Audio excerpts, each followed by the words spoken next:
Please rise for the Pledge of Allegiance. Councilmember Filipski, if you can leave the room. I pledge allegiance to the flag of the United States of America and to the republic for which it stands, one nation, under God, indivisible, with liberty and justice for all. Thank you.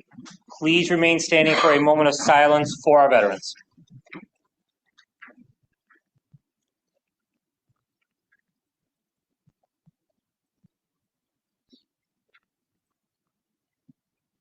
And for the invocation this evening, we have Reverend Rick Maisano.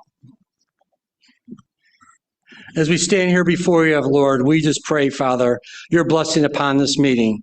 Lord, we pray, Father, for our elected officials, that you give them clear minds, Father, and Father God, that they would remember that they are representing us.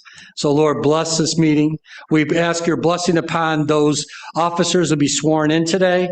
Lord, protect them. Bless their families, Lord, and be with them in a very, very special way. And Lord, we just lift up Judge Stevens. We ask, Father, you be with him and minister to him, Father, where he needs to be touched by you. Lord, we thank you for our nation. We pray your blessing upon America, upon our state, upon our county, and upon this town. We ask these things in your name. Amen. Amen. Thank you. You may be seated.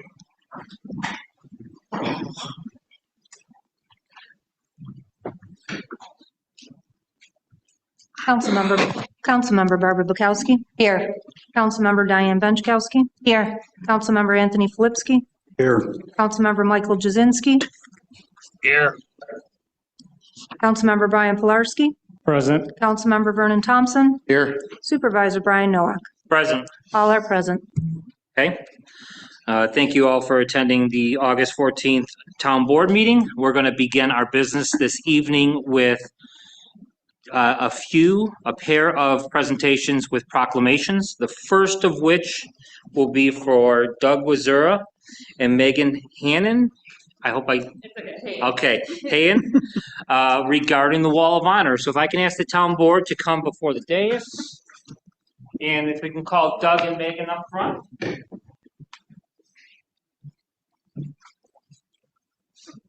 Now, this was something that Councilmember Barbara Bukowski reached out to my office and asked to honor these fine folks. So I'm going to give her a moment to introduce the both of them and to talk a little bit about the Wall of Honor. Well, this is Megan, and this is Doug. Doug is the president and CEO of Recovery, and Megan is the president of the foundation. And I just want to say, I hope everyone had an opportunity. We had 4 beautiful days at Pine Lawn Cemetery, and it was just, the grounds were just so beautiful. Everything was set up. There was an actual Veterans Village where veterans could come and get resources. And if they had any questions about anything, the resources were there for them. But just to be there, I volunteered there, but I also went every single day, and I brought my grandchildren there to see it. And it was just so moving. And the stories that I heard, it was just very emotional, and I just cannot thank both of you enough. This is something our community to see. Because not everybody can make the trip to Washington. And this was just very special, and I just could not thank you enough. That's why I wanted to do this proclamation. Okay, so we have proclamations for both Megan and Doug, and I'm going to read Megan's proclamation. Both are worded the same, so as we pay tribute to you, we're doing just the same thing. So this is to Megan Hannon, and it says, whereas the town supervisor of Cheektowaga, in conjunction with the Cheektowaga Town Board, pays the highest possible tribute to Megan Hannon, Executive Director of the Mount Calvary Cemetery Heritage Foundation, in recognition for bringing our town 2 powerful national memorials. And whereas Megan hosted the Movement Wall, which is a half-size replica of the Vietnam Veterans Memorial, and the Gold Star Tribute Wall honoring Gulf, Iraq, and Afghanistan fallen soldiers from October 7th to October 6th, 2025 at Pine Lawn Cemetery. Whereas Megan created with staff a very moving atmosphere for people to come and pay homage and respect to those that gave the ultimate sacrifice to this country. Whereas Megan initiated a Veterans Village during this time for veterans to obtain information and connect with needed resources. Now therefore be it resolved, the town board salutes Megan Kagan for her dedication to all veterans and their families in our community. And we also pay tribute to Doug Sir for saying this. Congratulations to you both.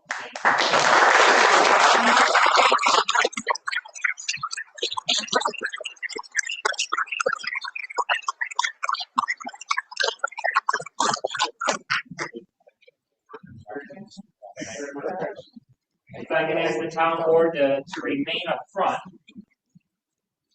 we're going to move on to our next order of business, which is to pay tribute to Wayne Justice. Please tell me I got that name correct. Yes, You deserve that much after 54 years. So, thank you. Oh, appreciate it.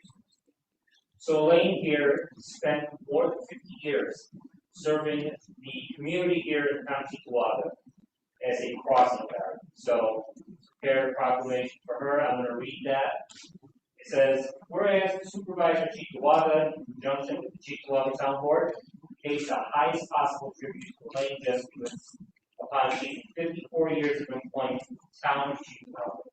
Whereas Elaine Justice was hired by the town of Cheektowaga in 1971 as a school crossing guard, and her first day was on September 6th of 1971 at Our Lady Health of Christians for 17 years.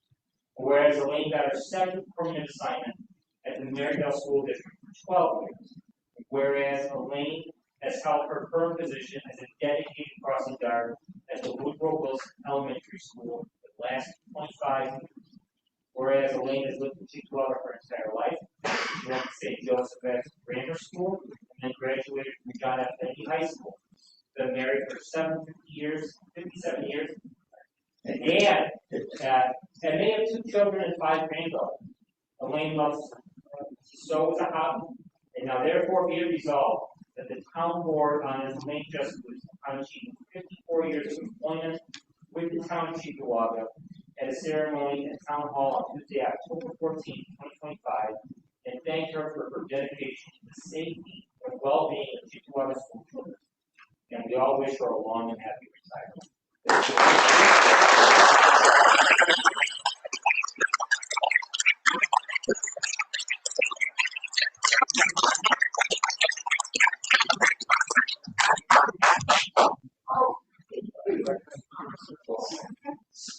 get it.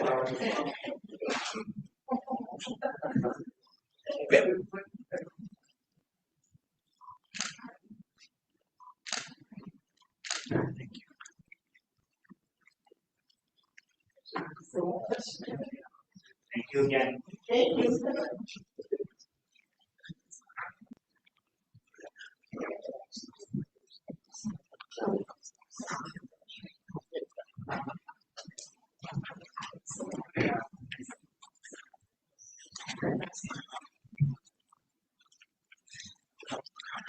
Next on our agenda, I'm going to ask the town board, I'll make a motion to waive our rules for the consideration of Resolution 2025-703, the appointment of public safety dispatchers.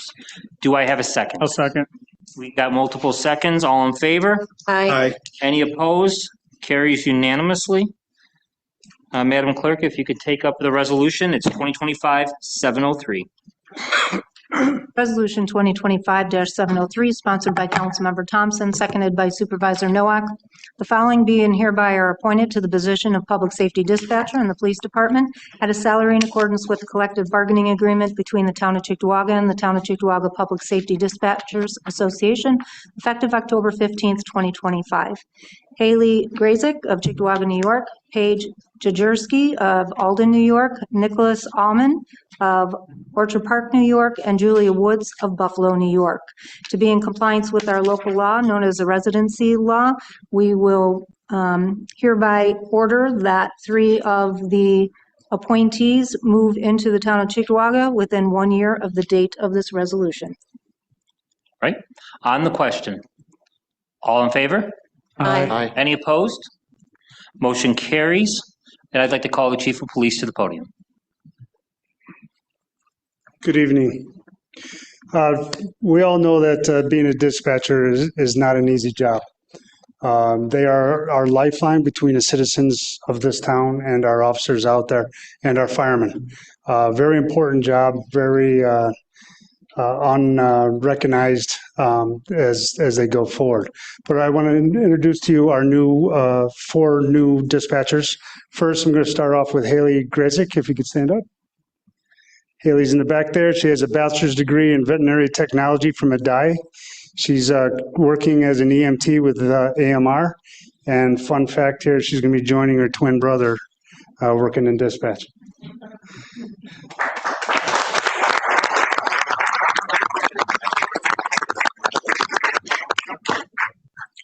Next, Paige Jagursky.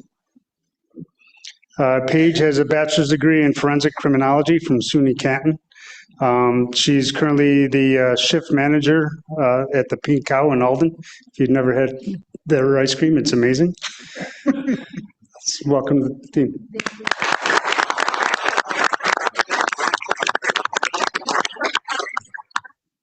Next I have is Nicholas Salmon. He has an associate degree in criminal justice from Mount Erie Community College. He's currently working as a dispatcher for ECMC. Welcome to the team.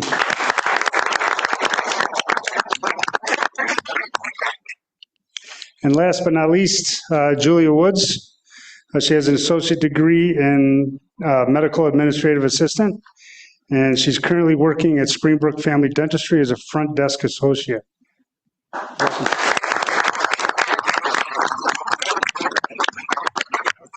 Thank you. Thank you.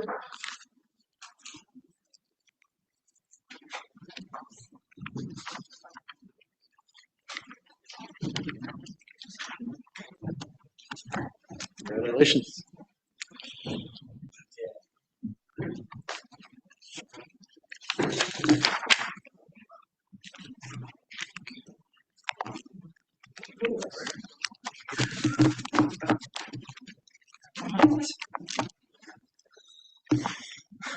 With that, we will move on to our next order of business. As our board members may know, I think all of us do at this point, we have a new interim lead at the Chamber of Commerce. His name is Greg Wicklatz. Very good. I almost forgot it. What I'd like to do is invite him to the podium to introduce himself, talk a little bit about what he's doing with the chamber. That way everyone has a face to a name. And the floor is yours, Greg. Hi. Greg Wicklatz, as most of you know, I've met many of you. I was brought into the Chickawaga Chamber of Commerce by Pierre Auberton, who is the chairman of the chamber. He wished he could be here today, albeit he's stuck in Raleigh, North Carolina today. So he sends his regards. But he brought me on after the role was vacated earlier this year by the former director, and asked me to come in and look at the direction of the chamber and how it's perceived, what is going well, and what could use some revamping. And that's what I'm charged to do, and that's what I'm going to do. I met with Brian. We had a wonderful conversation in his office, and we've basically both committed to the businesses in the community and said that we're moving forward with great strength. But what we know is we need to engage our residents better to offer a solution for the businesses of Chickawaga. And again, that's what I'm going to do. So I open it up. If you have any questions of me, where I came from, well, I'll just tell you that I have a long career in marketing and advertising, branding and strategy, business strategy. I've worked with some very large companies in the country. I've worked with, Rich Products locally, Walmart, you may have heard of that group. And they're an interesting group to work with, but you really do learn your chops with them. So good stuff. And I've worked with small companies as well and some startups. Currently also working with a group that helps VC or venture capitalists reposition the companies that they work with that are struggling. So this is a lot of great stuff to help other businesses. Yeah, Greg, when you and I had a chance to talk, we were talking about some of the things that chambers used to do and some of the things you think that they can do going forward. And, one of the big things that was coming up over and over again was just the importance of relationships and being able to connect the dots to make things happen. Right. And we've got a good group of folks that are sitting up here that know a lot of folks in our community, and each person's got a different network that they can help pair you up with, depending on the things that you're working on or what comes up in a given day, that someone up here may know somebody, be able to make a connection for you to help a local business, or to help somebody that's trying to get started, help somebody that's just trying to keep things going. So I would encourage you to reach out to the board as a whole or individual members if you get a chance to build, grow those personal relationships to help make good things happen for the members of the chamber. And as I'm sure that with other chambers in the area, I'll give you an example with the West Seneca Chamber. Some of their members are actually here in the town of Cheektowaga. So, Right. you've got that kind of overlap that's starting to, and I'm sure you're making those connections in neighboring communities to just meet people face to face, and the type of things you want to accomplish, making sure you're making those connections too. But that's a lot of what this is about, is just building relationships, right? Yeah. Well, thank you, and I do look forward to meeting you all, the folks that I haven't met, and working with you all on a one-on-one, if and when possible. Okay. I don't know if anybody's got questions for Greg or anything they wanted to share now, but while you have a moment. All right. Well, I appreciate you taking a few minutes tonight. Well, thank you, and I look forward to working with all of you. Thanks so much. Thank you. Okay. With that, the next item on our agenda is our public comment period.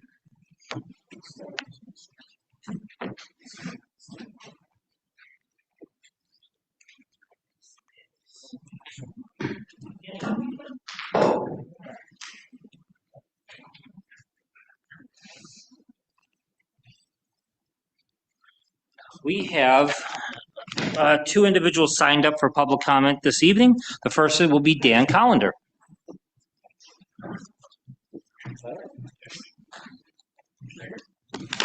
Good evening. As you know, I'm running for town council, and I'm trying to put a debate together, and I cannot get 9 candidates to even tell me yes or no if they want to do a debate. So bringing up that question, seeing we can't have a debate where people can ask if we would have our budget before the election or not, all the cuts that the supermajority Republicans are going to make before the election, I'm going to ask it now. Will we have those cuts you're going to make before the election, even before early voting that starts on October 25th? All right. Crickets, chirp, chirp, chirp, chirp. That's what I get when I ask people to do a debate also. So just so that people know, I've been trying since June 2nd to get a debate going. We don't have any party players that want to play and do a debate. And I can see that most of our candidates, well, not most of them, well, yeah, probably half of them aren't here. Apparently we have people who just don't want to debate for whatever reason, and we got so many candidates running, 9 candidates. People of this town need a debate to know where everybody stands. They're not spinning a wheel to vote. They would love to have great information from people that get asked hard questions. Yes, we don't like the hard questions, but we work for the people of this town of Cheektowaga. They deserve to have a debate. Thank you. Just a comment. Yeah, if you'd like to respond, and then we'll go to Vern, and then, I'm sorry, Councilman Thompson, and then Councilmember Vachowski. As far as putting cuts together, obviously, well, I shouldn't say obviously, but I myself, I know other board members have been combing through the entire budget and compiling lists of things that are going to be up for probably the next meeting. So at this moment, I don't have a piece of paper to give you to show you what, those items are. As far as the debate, like I mentioned, another community group, a couple of years ago or almost 2 years ago when I ran, there wasn't much cooperation, but I commend you for what you're doing. It's not easy. I did end up just organizing it myself and paying $100 to a place to do it. And if you didn't show up, you didn't show up. That's on them. But I can't speak for any of the other candidates. But I understand. And you're not even a candidate this year. yeah, I'm just But speaking to my experience of we have more going through we have that. twice as many candidates this year as we did in 2023. Okay, but we only have 4 seats open. The citizens, the voters of Cheektowaga need a debate. When you got that many candidates running, it's a very hard decision to make. I understand. Just wanted to at least share that on I the record appreciate as it, well. Vern. Yep. Yes, and I can appreciate that too, Dan. We just had our budget workshop Thursday and Friday. So now that we listened to the department heads, my first thing was to prepare for this meeting. And after today, we'll be preparing and going. I started going through the budget already, but it looks like because of the timing, we don't have to notify the B after we put that notice in, or we can notify them on the 22nd, you said? Yeah, the latest in order to meet the November 6th deadline under town law would be October 22nd. So we should have it in by the 28th at the town clerk or online. Okay, you can have the notice in. No, But- we have to, in order to put the notice in, we have to have the changes. We have to Okay. have All right. what we're thinking as the preliminary budget. So those, Resolution. yes. Okay, so you're saying those resolutions will be already have made public before November 4th, but not before October 25th early voting? Well, yeah, they might be. I mean, I don't, it's hard to say how much we're getting done here, but we have to find the time to do that. And even fit in a debate, it's very, very difficult because we also have our obligations here as council members to the town residents and also getting this budget. It's a very, very challenging, the most challenging budget I've ever seen. So I think that has to take priority. I won't argue with that aspect, but the first Tuesday in November every single year is election day. Mhm. Our budget is due every single year by November 20th, so that never ever changes. So somehow it's got to be fit in there. And, if you're running for office, you got this many candidates, nobody, Maryvale backed out, Maryvale High School from hosting a debate. Then they turned it into a meet the candidates, and then we couldn't even get people to do that. So they backed out totally. I can still make one available to do on Zoom, via Zoom. I still think we can do that the 18th, Saturday the 18th, anytime, or we can do it on the 24th in the evening, which is a week from this Friday. The 18th is this Saturday. Okay. I'm willing to do one anytime, any place, anywhere. I think the public also needs to know that what the budget's going to be before Election Day when you have 4 of the board members up for re-election. We got 4 incumbents running that are going to have their hands on that budget. People need to know not after Election Day, but before Election Day, what cuts you're going to make, because that's going to make a world of difference on who votes for who. If they get it after Election Day and they found out you cut something they liked, they're not going to be happy that they voted for you. All right, I appreciate your comment. Thank you. Thank you. Next up is Jason Tolsma.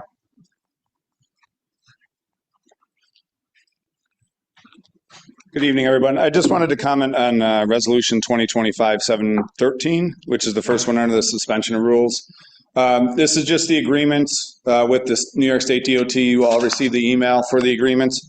And I just wanted to make sure that there were no questions on it. I didn't receive any questions back from it, but this is just, the resolution is just to memorialize the agreement. The previous one that we had that expired in April, we couldn't find for whatever reason, but this is just to memorialize the agreement so that if I'm not here after it expires in 4 years, somebody can find it and just renew it. So I just want to make sure we're all clear on that. There's no budget requirements for it or anything like that. There's no need to change any of that kind of stuff. That's all, unless anybody has questions.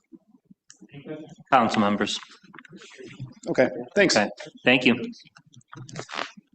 Okay, with that, we're going to move on to the public hearings we have this evening, and we have one. That would be for the Town of Cheektowaga fiscal year 26, annual plan for community development block grant and home programs. So with that, we will call up Rachel Straker. Call for public hearing was made at the September 23rd, 2025 Town Board meeting. Resolution 2025-629 to discuss the U.S. Department of Housing and Urban Development annual plan, which identifies the activities that the town will carry out during the next program year, and to obtain the views of town residents, public agencies, and other interested parties on housing and community development needs. With that, I'd like to make a motion to open the public hearing. Do I have a second? Second from Councilmember Thompson. All in favor? Aye. All right. Public hearing is officially open. The floor is yours. Thank you.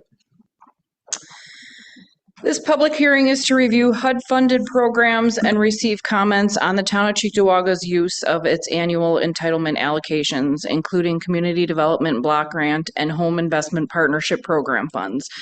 These funds are utilized to benefit residents who are low to moderate income and who reside in the town and villages of Sloan and Depew, west of Transit Road.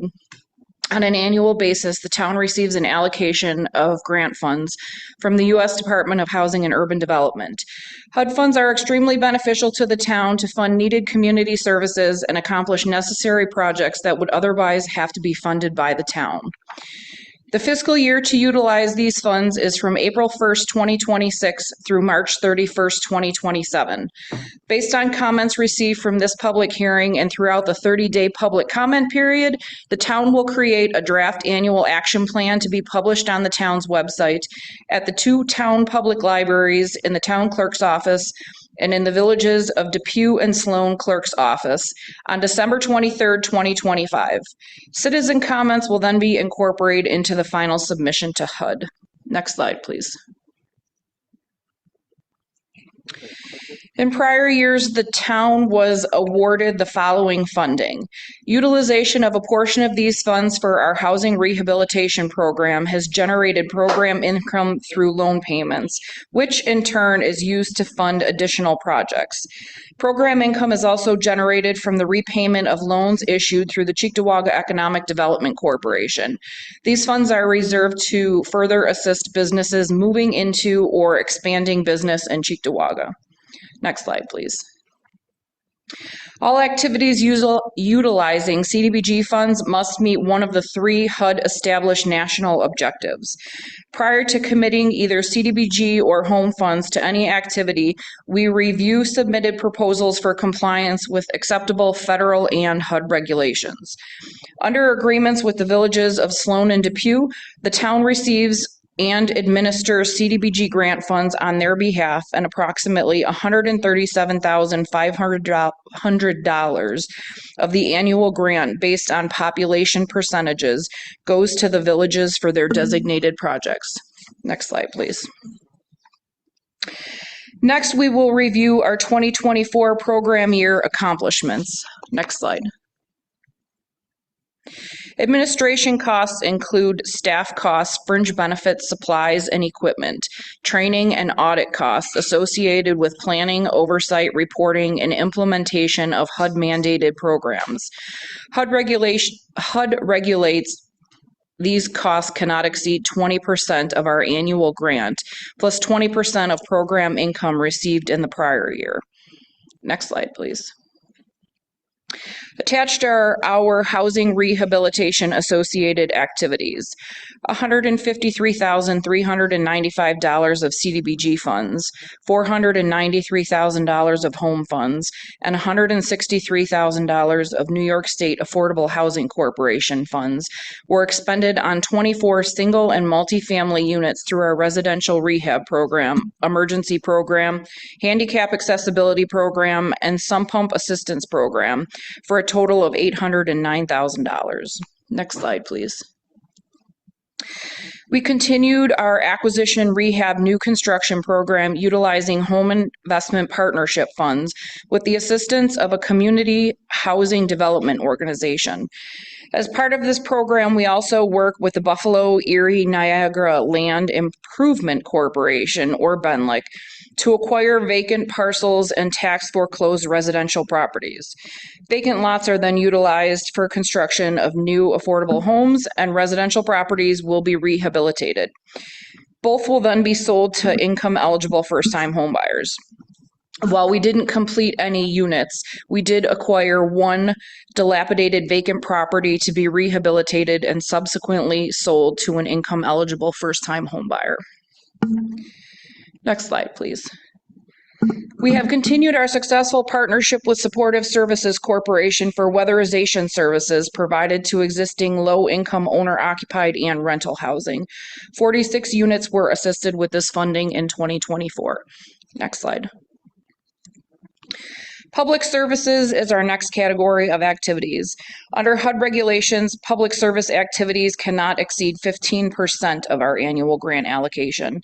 With that being said, we continue to partner with Belmont Housing Resources for Western New York to provide one-on-one counseling with low-income residents regarding housing issues, credit and financial issues, tenant-landlord issues, fair housing issues, and first-time homebuyer education. In addition, we provided summer day camp and teen camp financial aid to 28 children, camp financial aid to Girl Scouts of Western New York for 8 youth, continued funding of the police foot patrols in low-income neighborhoods of town, contributed funding not only to our senior center program, but the Village of Depew Senior Center programming, provided funding towards operating costs of the Boys and Girls Club of Cheektowaga, and finally contributed funding to a full-time domestic violence advocate housed at the Cheektowaga Police Department to counsel victims and help them develop strategies to protect themselves from the offender. The advocate also assists victims in obtaining safe shelter, long-term counseling, and civil legal assistance.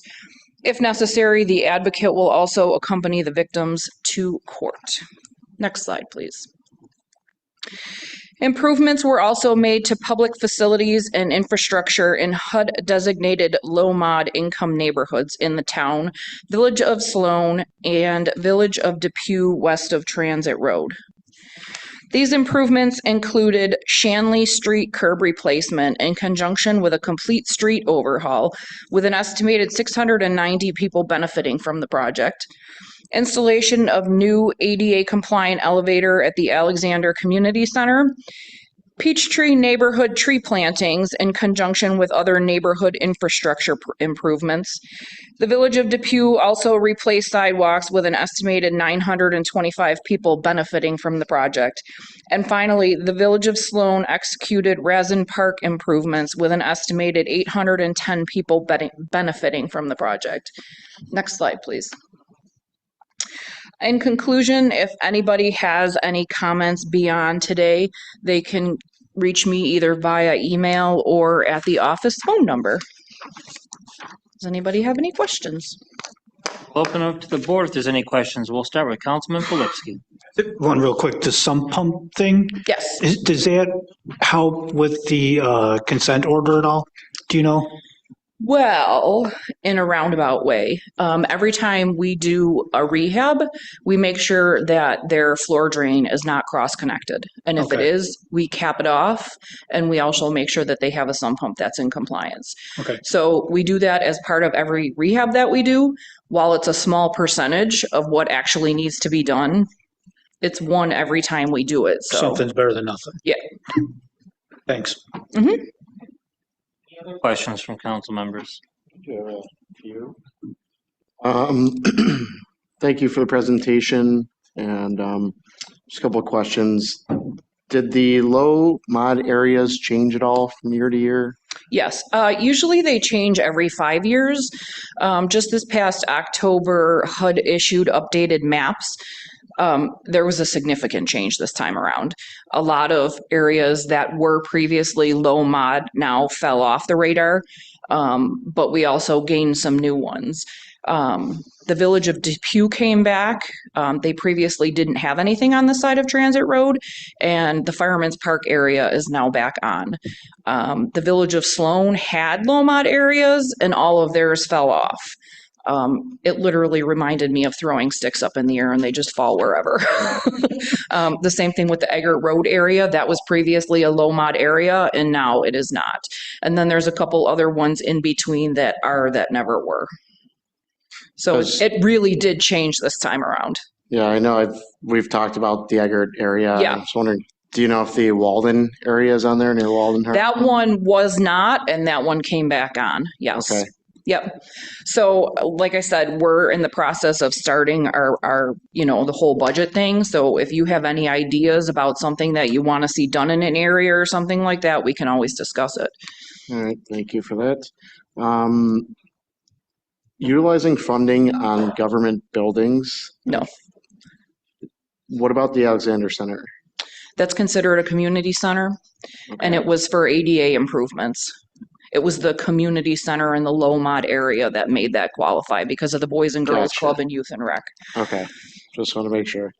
The senior center is kind of the similar thing. We can put funding like into the senior center or the gazebo or something because the seniors are presumed low mod, and that's considered a community center. It's not a government building. What about parks? We can do parks too. We can do limited things in parks. I've actually been in conversations with Mark Mez. We recently completed the resurfacing of the tennis courts at Cedar Grove Park, and we're slated to replace fencing at Winston Bagola. There's a limited number of parks that are in low mod areas, but that's something we can definitely. As a matter of fact, we're having conversations about doing some stuff at Town Park now because Town Park is in now and it wasn't last time around. Okay. While we're on the topic of parks, would Hanley Park be in the low mod these days? I don't know. Okay. I'd have to go back and look at my map, but I can't. Because we're working with the state to try to get some grant money for that one. But if there's is that over on Patrick? Right, in that neighborhood, Dick Urban neighborhood. That might be an opportunity if, depending on priorities and funding, where we can do something about that. Sure. Just have one last question. On one of the first slides for improvements, your goal was 25 and you filled 24. How is that list comprised, and is that last person, are they anticipating being? We have to, as part of everything, we have to tell HUD what we expect to do, and there's a lot of factors that go into that. But the residents don't know. Are they expecting? And no, they're like, okay, we missed. No. Right. We have a wait list now of over 200 people.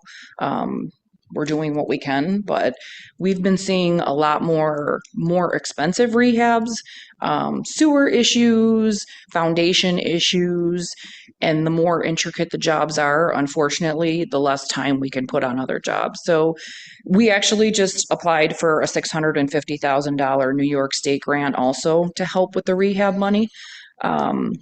In the past, we've gotten $450,000, but because of the wait list that we have, we're hoping that we can get more money to help with that.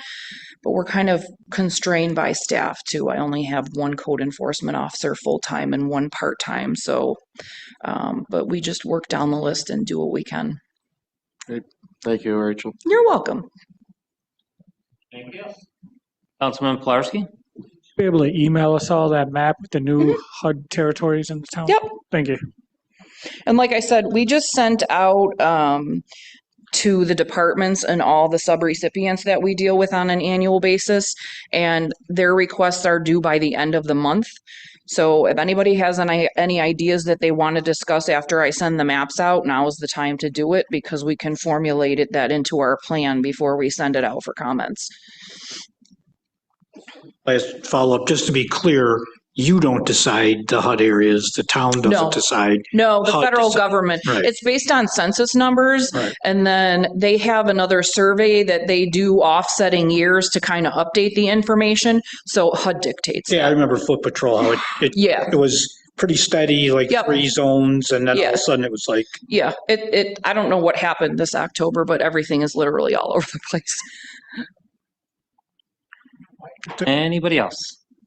All right, seeing none, hearing none, I believe we're all set. Thank you. thanks. Have, what's that? We have a sign-up sheet.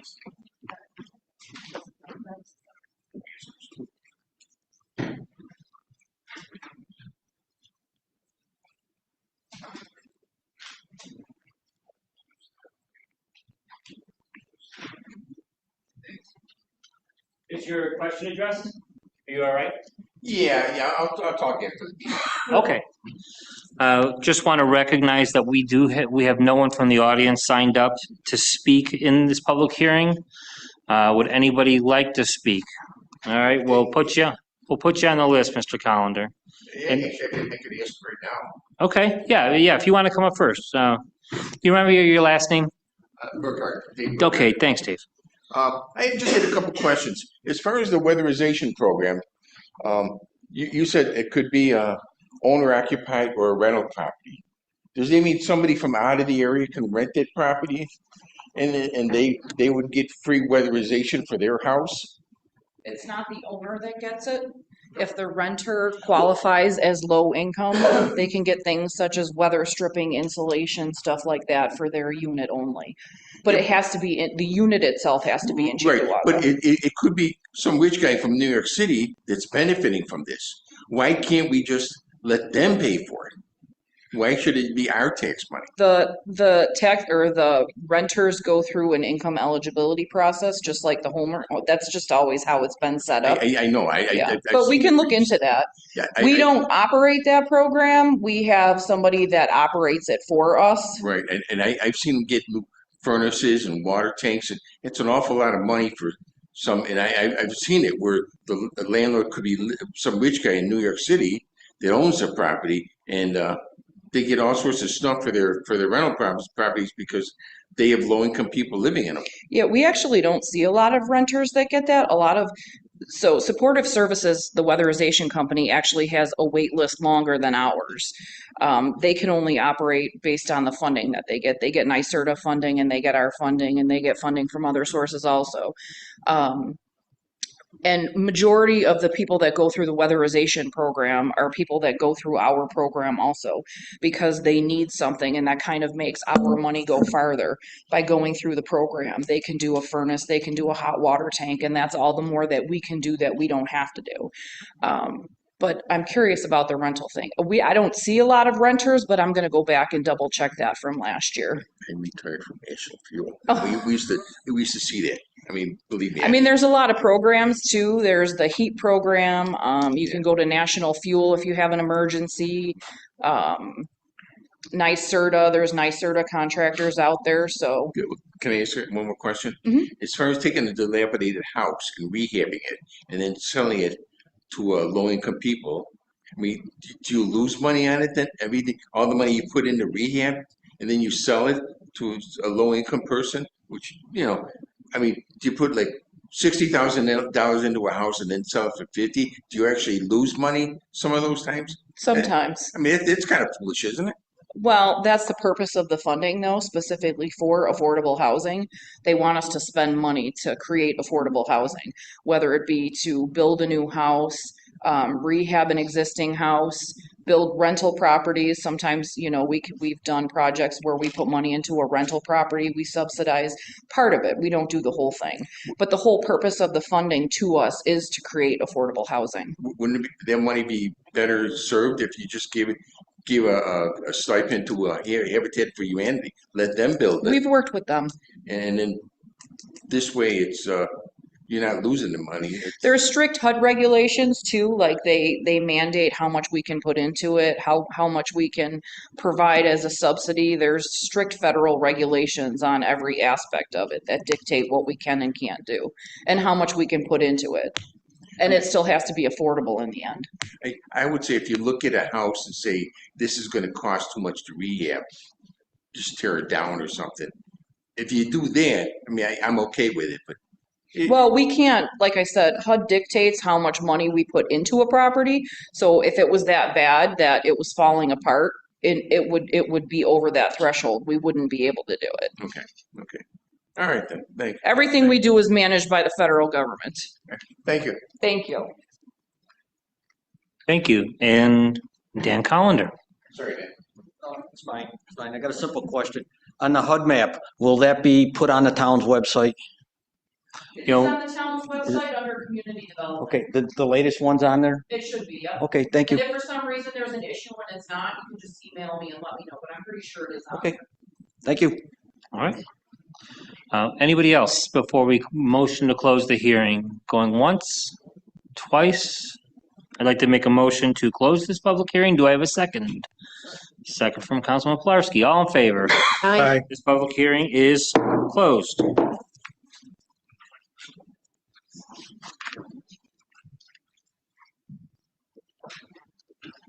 That will take us to our next order of business, which is board discussion. Is there anything under old business from board members this evening? All right. Old business, but it's also coming up on the resolutions. Wasn't the resolution for the MOA going to fall off the table with a new one coming on, or are we still going with this one and cleaning it up? I thought it was just going to automatically fall off and not appear on this agenda. It's still on, next month, we're still waiting. So should we just Howard's take it working on off that. today Right. ourselves and dump it off? Yeah, Councilmember Benchkowski and I spoke earlier today about this, and I think there's broad agreement. Please correct me if I'm wrong, that this is going to remain on the table because we don't have that MOA quite yet. I know the law office has been working on it. So once we get a final approved MOA from law, we can act on this item. We just cannot take action tonight. I'm fine with leaving it on the table because it keeps us a reminder. I just wanted to make sure we're following what we said we were doing or not Yeah. doing, because Procedurally, my understanding would be that this item should have fallen off at this meeting.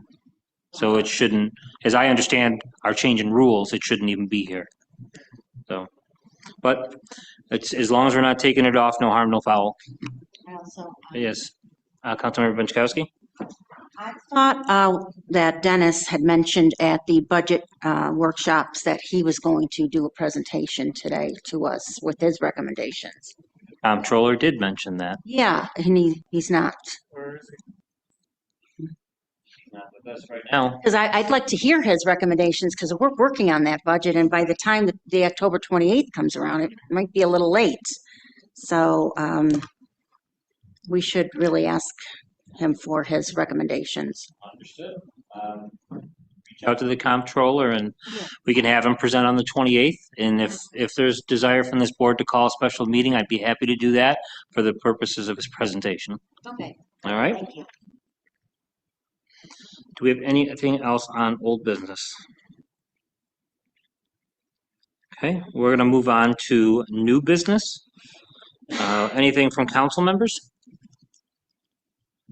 I did have just one thing and briefly to mention relating to the budget.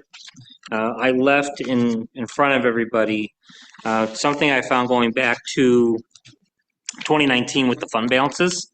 And I mentioned this during our hearings last week that, one of the questions we have to ask ourselves is how much money do we need set aside for an emergency? And I would be the first one to agree that we've got a little bit of wiggle room in terms of money for emergencies within my tentative budget here. And I'd be happy to have conversations with any council member about ideas that they may have on this. I know that other communities are using fund balances to varying degrees. I mentioned the mayor of the city of Tonawanda in the budget hearings too, and how Mayor White has been pretty forthright in his city's use of reserve funds and what his plan is for the next few years to deal with things. And I had a chance to talk with him briefly today, and while I wouldn't do exactly what he's doing, he's being honest with his people, and their fund situation's a little bit different. I had to commend him for just being forthright and honest, and you give somebody kudos when they say, this is where we're at right now, and this is what I think the plan should be for the next couple of years. This sheet that I left for everybody has this goes back to 2013 through 2017. It covers 2018 and 19 too. And what I found interesting is that the planned fund balances at the end of 19, in terms of dollars, are just about the same as where we would be at the end of 26 if we went by this budget. And I had a chance to speak to a couple council members about fund balances, and so far, I think we're much closer on where we think that we should be on those than we are apart. I just wanted to share this with you so you had some sense of the history. Brian Kraus can get more recent history on fund balances with council members. We do have that fund balance policy that requires, at least 15% of a fund's operating expenses. As I mentioned at the budget hearing, there's a little bit of wiggle room in the general fund, and arguably a little bit in the part-town fund, but we'd have to address some of the other revenue sources in order to make adjustments there. I'm not opposed to doing something different in the tentative budget with those. I hope we can have a conversation, and again, I'm happy to talk with anybody about what we would do in 26 and speak with Dennis and Brian Kraus on what the implications will be for the next couple budgets going forward. And if, we reach a consensus and says, hey, we're doing X, Y, or Z, that's different from this, we got to work together. I accept that. I just want to make sure we're all on the same page of what that would mean going forward, because as it stands, we're going to start rebuilding some reserves in a couple areas from where we were in 24. But if there's a different view of what we should do there, I get that. I just want to make sure we're working from the same information, and when we make a decision, that it's an informed decision. So I just wanted to make sure everybody had this. If they've got any questions about this or the proposal for the reserve levels in 2026, I'd be happy to address them as best I can. Question.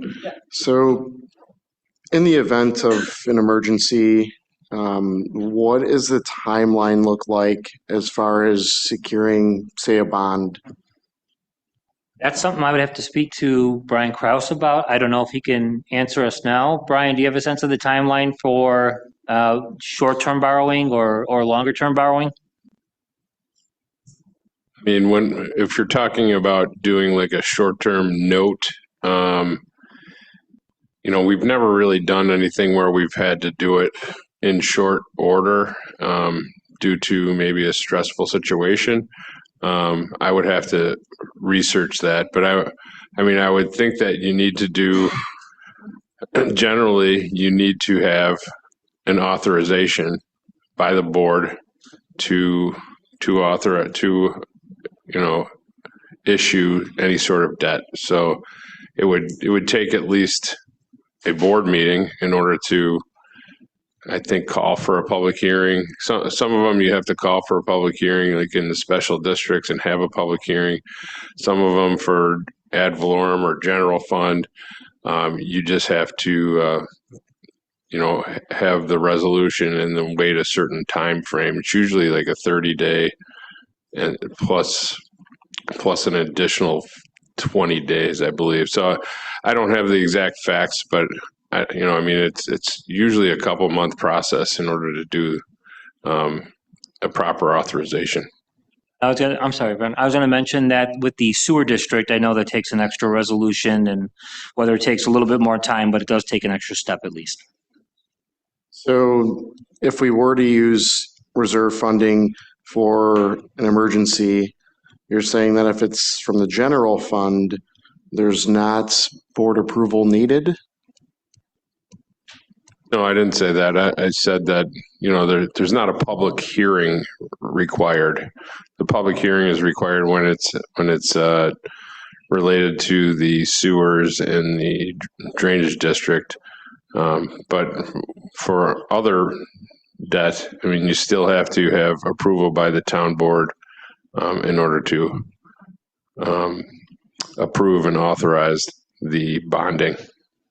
Okay, and I guess just to elaborate on that, so in the event of, something coming up, it's still not going to be immediate. You'd still have to have a resolution or something to authorize that spending. So there's still going to be, we're not just going to the bank and taking money out. There's got to be some sort of authorization where there's going to be a process.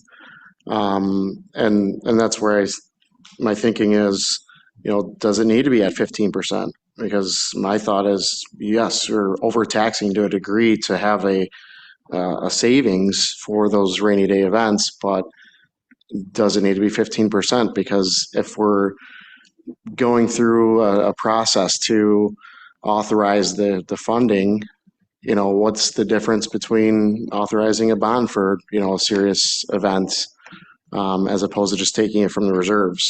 And obviously you want to be prepared, but everybody has rainy days. So it's not, I don't think it's our best interest to say, yeah, we should be having 20% of, these accounts just in case, especially if it can help curb some of the budget woes. Yeah, I would agree on the large accounts, especially 15 versus 20% on a large account we're talking millions of dollars. Just to support your point that you're making. And on the smaller accounts, it's a few bucks, right? So, and I know you're talking about these larger ones. So it's just, it does make a difference when we're talking a few percentage points. Councilman Pilarski? But would we allowed to be proactive and plan for the worst? Like, I get dipping into the reserve, the savings piece of it all, but can we approve a bond for, sake of argument, plows or whatever, emergency? Problem is that you still got to order this equipment too, and that's 2 years out. Process has to start at some point. But can we get a bond and use it as a line of credit style in regards to that and only tap into it in the emergency? And if we don't, then we just don't use it versus going in and spending all the reserve. Brian Kraus can speak more to this, but as I understand it, the town board can do the bond process, approve a bond, and not go to market right away. So theoretically, he should answer it in more detail, but theoretically, I would think yes. Time-consuming pieces of the public hearing, the call to, put it on a resolution to approve, because like you said, it's going to take months. And for short-term spending, in reality, what emergency...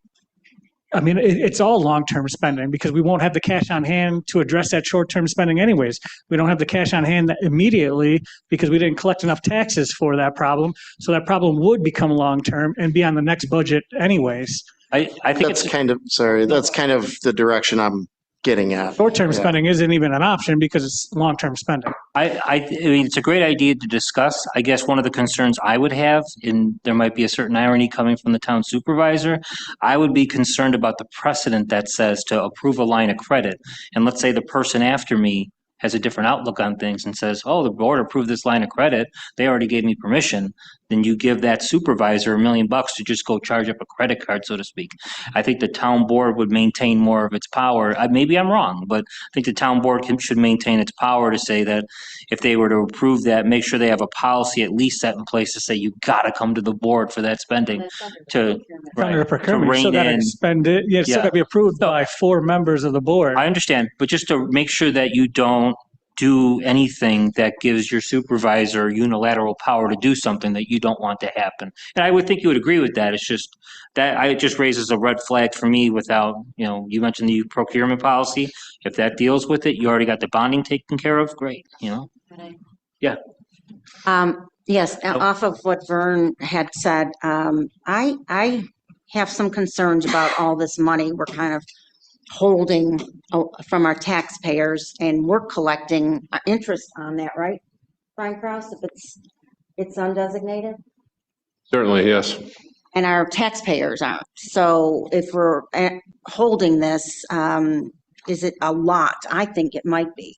The other thing I'm thinking in an emergency situation is why can't we move money around? I know we can't move money out of the highway fund, but we could always move money from the general fund to the highway, correct? No, you cannot. The highway you can't move to general. Can't move funds between any of those funds.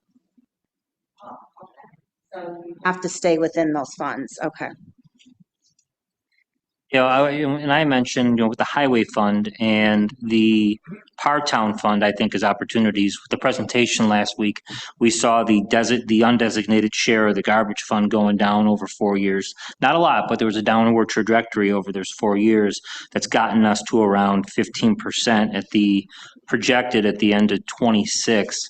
But I mean, from, the rough math that I did, we're about 1.7 million in the general fund above 15%, and roughly $250,000 in the Par Town fund, a little less than that, I think. We would have to do some work regarding the Par Town fund to take advantage of that part, but the general fund, if it's the board's desire to do something with that, there's an opportunity there. And if we were to do something like that, then you got some, then you have the operating appropriations to where if you dealt with one or the other, thinking about how much do you need for an emergency, I think there's some wiggle room there. My worry would be reductions in both areas. And if you did very small in one or the other and then did significant in the other, so be it.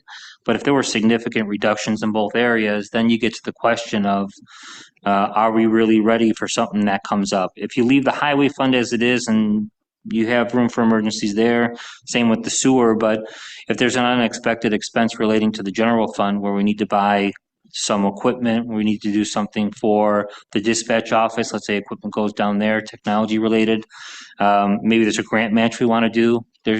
We just have to figure out how much do we think we would need to deal with those kind of things, Oh, Councilman. Like, to me, maybe it's just the way I think, but an emergency is like, I don't know, a tornado hits the rec center and it's gone. I mean, God forbid, but in that instance, I would assume the supervisor would declare a state of emergency for the town. And doesn't that give more leeway to do things without going through all the processes you still need a resolution, you still need the board approval on it, and that kind of things. But I just think back to like COVID, there was like, a 2-year state of emergency or whatever it was. So it was easier to purchase stuff. It was more, I don't know, open, I guess, and easier for governments and agencies to purchase supplies and whatever. If you're in a state of emergency, does that change things? I guess that's my question. It relaxes some of the state, let's say, requirements, restrictions related to contracts. I think as I understand the law, like I'm more familiar with the things like, in a state of emergency relating to travel restrictions and certain other things like that. But even under a state of emergency, for the most part, you guys as a town board retain power of the purse. Yeah, it's not like you said, you got a credit card and woohoo, I'm going out and just going hog wild. Right, and none of us want that, No. including the current executive, But I would think that even like if it relaxes certain contract restrictions and the board would still have to act, right? And so to your point.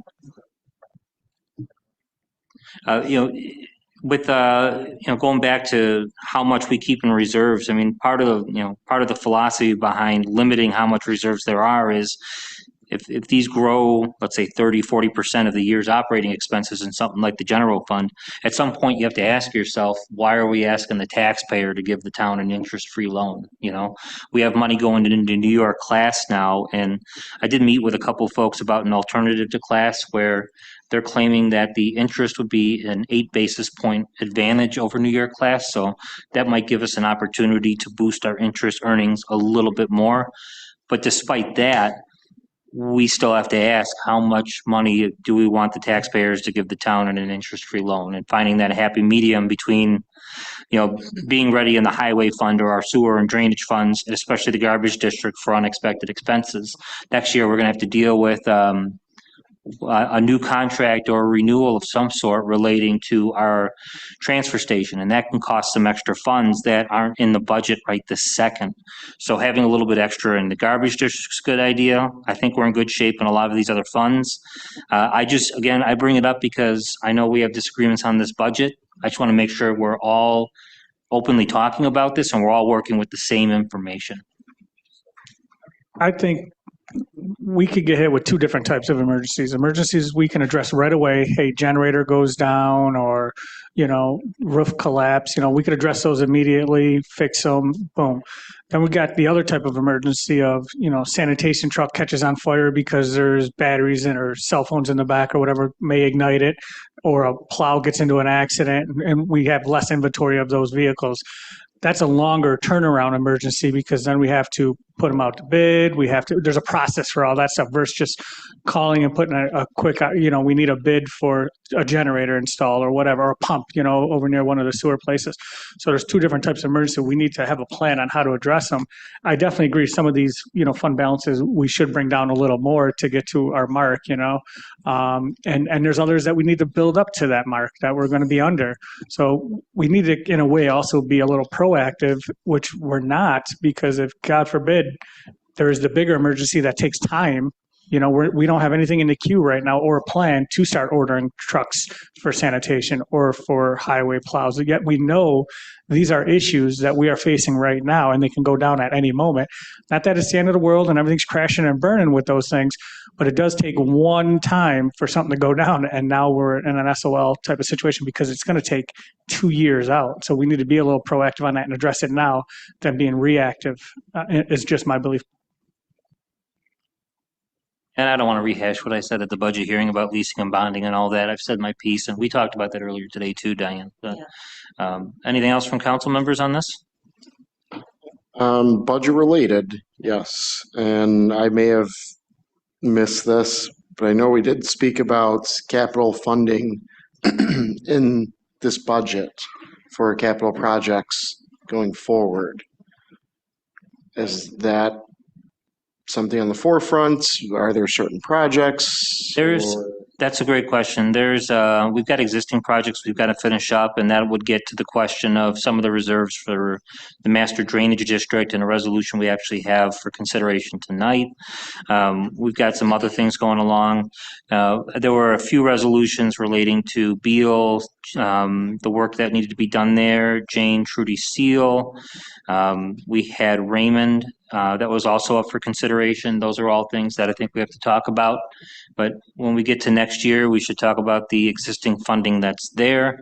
We also have to make sure we maintain the funding we need for the WQIP5. I think you remember earlier on this year, the $10 million application. We're going to hear about that within the next month, a month and a half, if we were awarded. We need to have somewhere around $2.5 million to match that. We do have that currently available to tap into. So that's all stuff that's already in the hopper. If we're getting into, let's say, new projects or new needs that are coming up, we're going to have to talk about where we find the revenues for those. Do we increase things in the highway fund or the sewer fund to deal with that? Do we have a discussion about maybe a limited degree of long-term borrowing for major infrastructure improvements, and say, for this particular project, we are willing to take out a bond, match that with some cash, or do this or that in the third. But I think that's something that is going to be we're going to get into discussions between the holiday season, between Thanksgiving and Christmas. I think we need to know where this particular budget's going to go and what the appetite is to finance things other than cash and the degree of projects first. So if we either define the work we're going to do next year, or we get into agreement on a rough dollar amount, then we can figure out how to make the two of those match, right? That's kind of where I'm coming from on that. Okay. Yeah, because I know we had mentioned that early in the year about focusing on that so that we didn't run into issues next year about what we're funding and which projects. So I just wanted to at least revisit that conversation. We have needs at our main pump station, and our state senator is aware of that. I got to follow up with the conversations that have been going on up to that point to secure some state funding to deal with that. So that's one of those things that we may be able to finance that with state support. So if there is a list that, we could get soon as opposed to in January, February when we.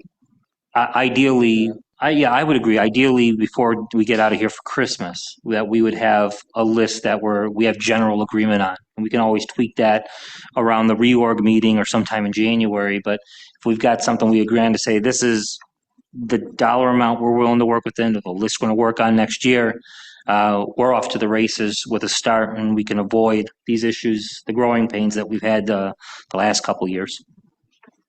All right. Yeah, thank you.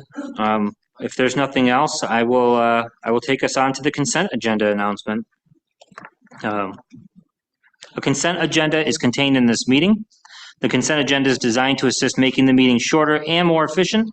Items left on the consent agenda may not be discussed when the consent agenda comes before the town board. If any council member wishes to discuss a consent agenda item, please tell me now, and I will remove the item from the consent agenda, and it will be added as a separate resolution item. Madam Clerk, I have 6 items after discussions with council members today. I'd like to pull 658, 669, 670, 671, 695, and 706.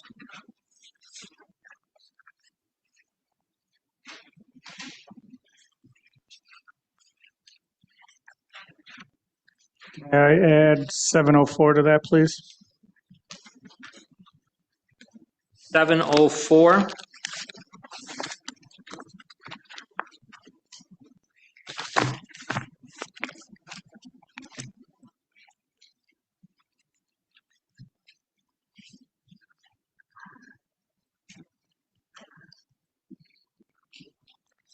Thank you for doing all that.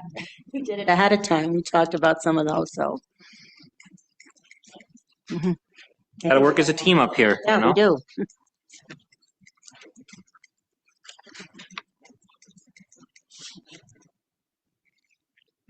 Are there any others?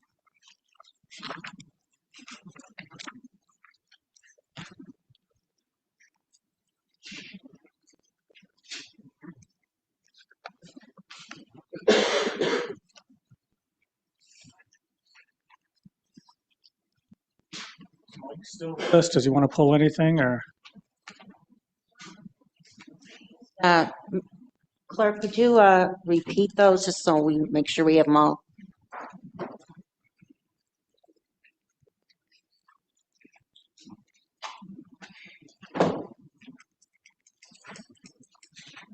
We are looking at resolution 658, 669, 670, 671, 695, 704, and 706.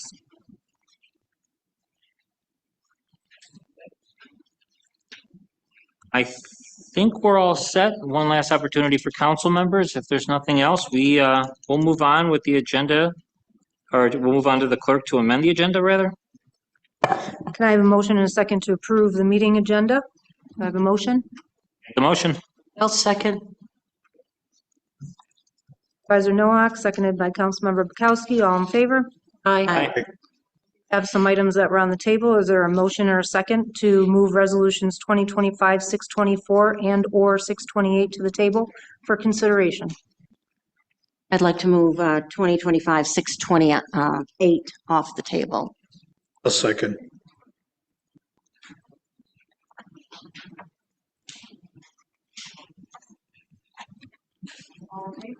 Aye. Looking at resolution 2025-628, it is sponsored by Councilmember Filipski, seconded by Councilmember Batchkowski. The Cheektowaga Town Board believes there's a need to amend Chapter 7 and connection inspections. They want to adopt local law number 3 of 2025, a local law to amend the sewer law of the town of Cheektowaga. Section 19827 entitled Connection Inspection shall be amended as follows. Section 198-27 Connection Inspection. The applicant for a building sewer connection permit shall notify the town when such sewer is ready for connection to the town's POTW. Such connection and testing as deemed necessary by the town shall be made by the property owner at the expense of the property owner. Upon completion, said connection will be inspected by the town engineering department. On the question, this is one that I had an opportunity to speak with a few of our board members about this, and the way that it's written, it says, this proposed local law says the applicant for a building sewer connection permit shall notify the town when such sewer is ready for connection to the town's POTW. It says that the applicant for a building permit, and it says that explicitly. The biggest concern I had with the change of this local law pertained to the DEC consent order and doing work on the laterals in order to satisfy the order.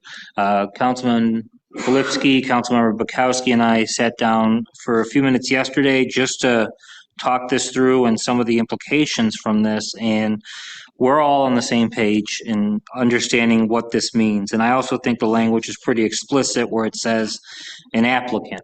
So if the town causes repairs to be done, the town's not applying for it. It's doing the repairs as part of the order. If it's a residential applicant filing permit to do work on their sewer, at that point, section 198.27 would kick in. And Councilmember Benchkowski, I think you and I talked about this briefly, and we got to the permit aspect as well. So I think we're all on the same page. I'm pretty confident that of the board members, we all are. I also want to recognize that the engineering department, Drew Lloyd sent us an email today with some questions regarding this. So that came around 3:00 today. I understand there's some questions on this. They were addressed to myself and Councilmember Filipski. I'm committed to addressing those questions after the sewer law resolution is dealt with. I did ask 3 weeks ago for the councilman to give me some time to do a little bit of work on this and work through this. He was gracious enough to offer me that time. I told him at this point, we take the resolution up and down. Being a man of my word, I think we should take an up or down resolution, vote on the resolution, and following that, dealing with the concerns in engineering. I understand there's several items, and if there's anything we need to do to change this local law that we agree on to deal with these changes, I think we can do it in a few weeks or a few months as we work through this. Anything from any other council members? I agree. And to be clear, this wasn't something that just came out of nowhere. This has been going on since like March. Everybody was aware. I had spoken to Mr. Fowler about this. He suggested I talk to the engineer, I talked to the sewer head and the building department head, which I did. The building department head at the time he was non-committal, he didn't care either way. Mr. Wortinger stepped in, he being brand new, he basically said the same thing. The sewer department head at first was in favor. A couple days later, he sent a lengthy email not being in favor. And then about a month later, gave me a phone call that he was in favor. The engineer was not in favor because he was concerned about damage to town property by different contractors, which is fair as far as our sewer lining. But in a DEC meeting, when the technical staff was there and he had brought this question up, he had said, you are pretty much done lining, but you didn't do the laterals. Now what are you going to do? Cut through your new lining to inspect your laterals? And there really wasn't, that question was never answered. But regardless, this is trying to keep everything uniform and in line. On our website, it says right on there, sewer backup prevention. Property owners are responsible for cleaning, maintaining, and repairing their sewer service from their homes or business to the sewer main, including the connection at the main. And it has a picture on it. Erie County has the same thing, which is the same picture. We just stole it, I guess. And it says the property owner is responsible. I did extensive research, Amherst, Depew, Tonawanda, Erie County, Orchard Park, Lancaster, there might have been one, or West Seneca. We were the only town that had this code written this way. In our code, in section 198.20 for connection to a permit, It describes how a person needs to, will not make a connection or opening or alter or any whatever without a written permit first.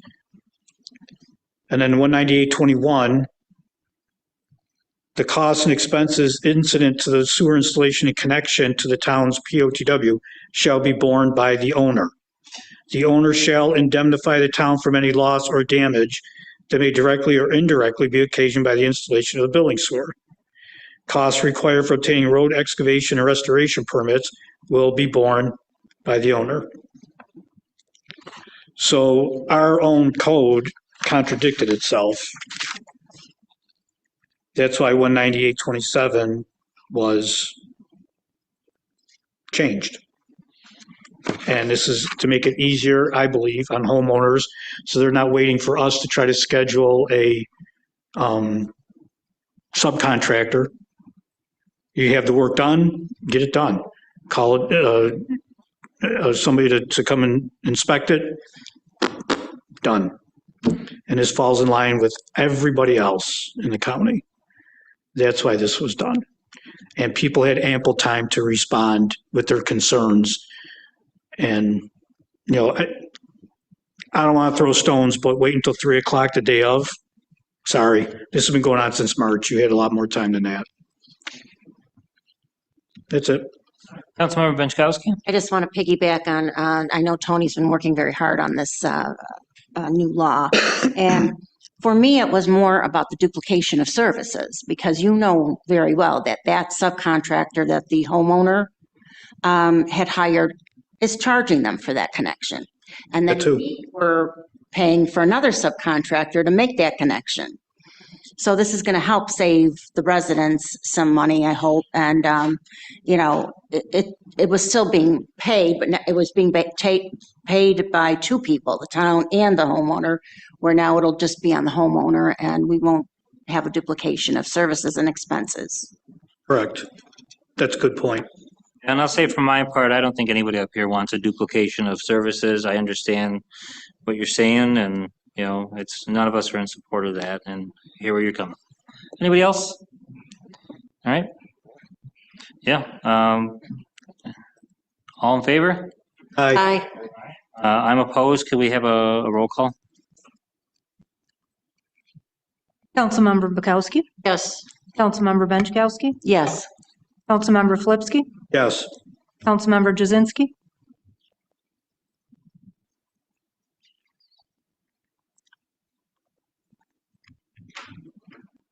Councilmember Jazinski?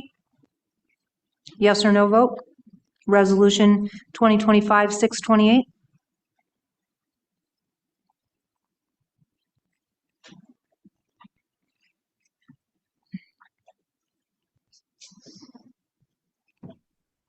Madam Clerk, can we move on to the next council member? Councilmember Pilarski? No, he was driving, so he might have been in a dead zone. Councilmember Pilarski? Can you hear me now? Yes, sir. Yes. Councilmember Pilarski? Yes. Councilmember Thompson? Yes. Supervisor Nowak? Respectfully, no. Resolution has passed.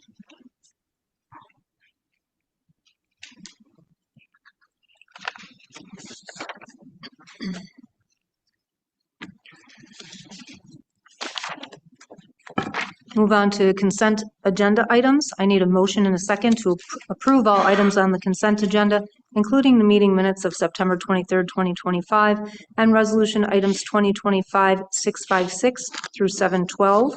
We will recognize that 703 was removed on a waiver to have that completed earlier in the meeting, and we are going to be taking as separate resolution items, resolution 658, 669, 670, 671, 695, 704, and 706. I need a roll call vote to approve the rest of the items on the consent agenda. Councilmember Bukowski? Yes. Councilmember Benchkowski? Yes. Councilmember Flipsky? Yes. Councilmember Jazinski? Yes. Councilmember Pilarski? Yes. Councilmember Thompson? Yes. Councilmember Noah, or I'm sorry, Supervisor Nowak? Yes. All items on the consent agenda have been approved. We will move on to our separate resolution items, starting with Resolution 2025-658.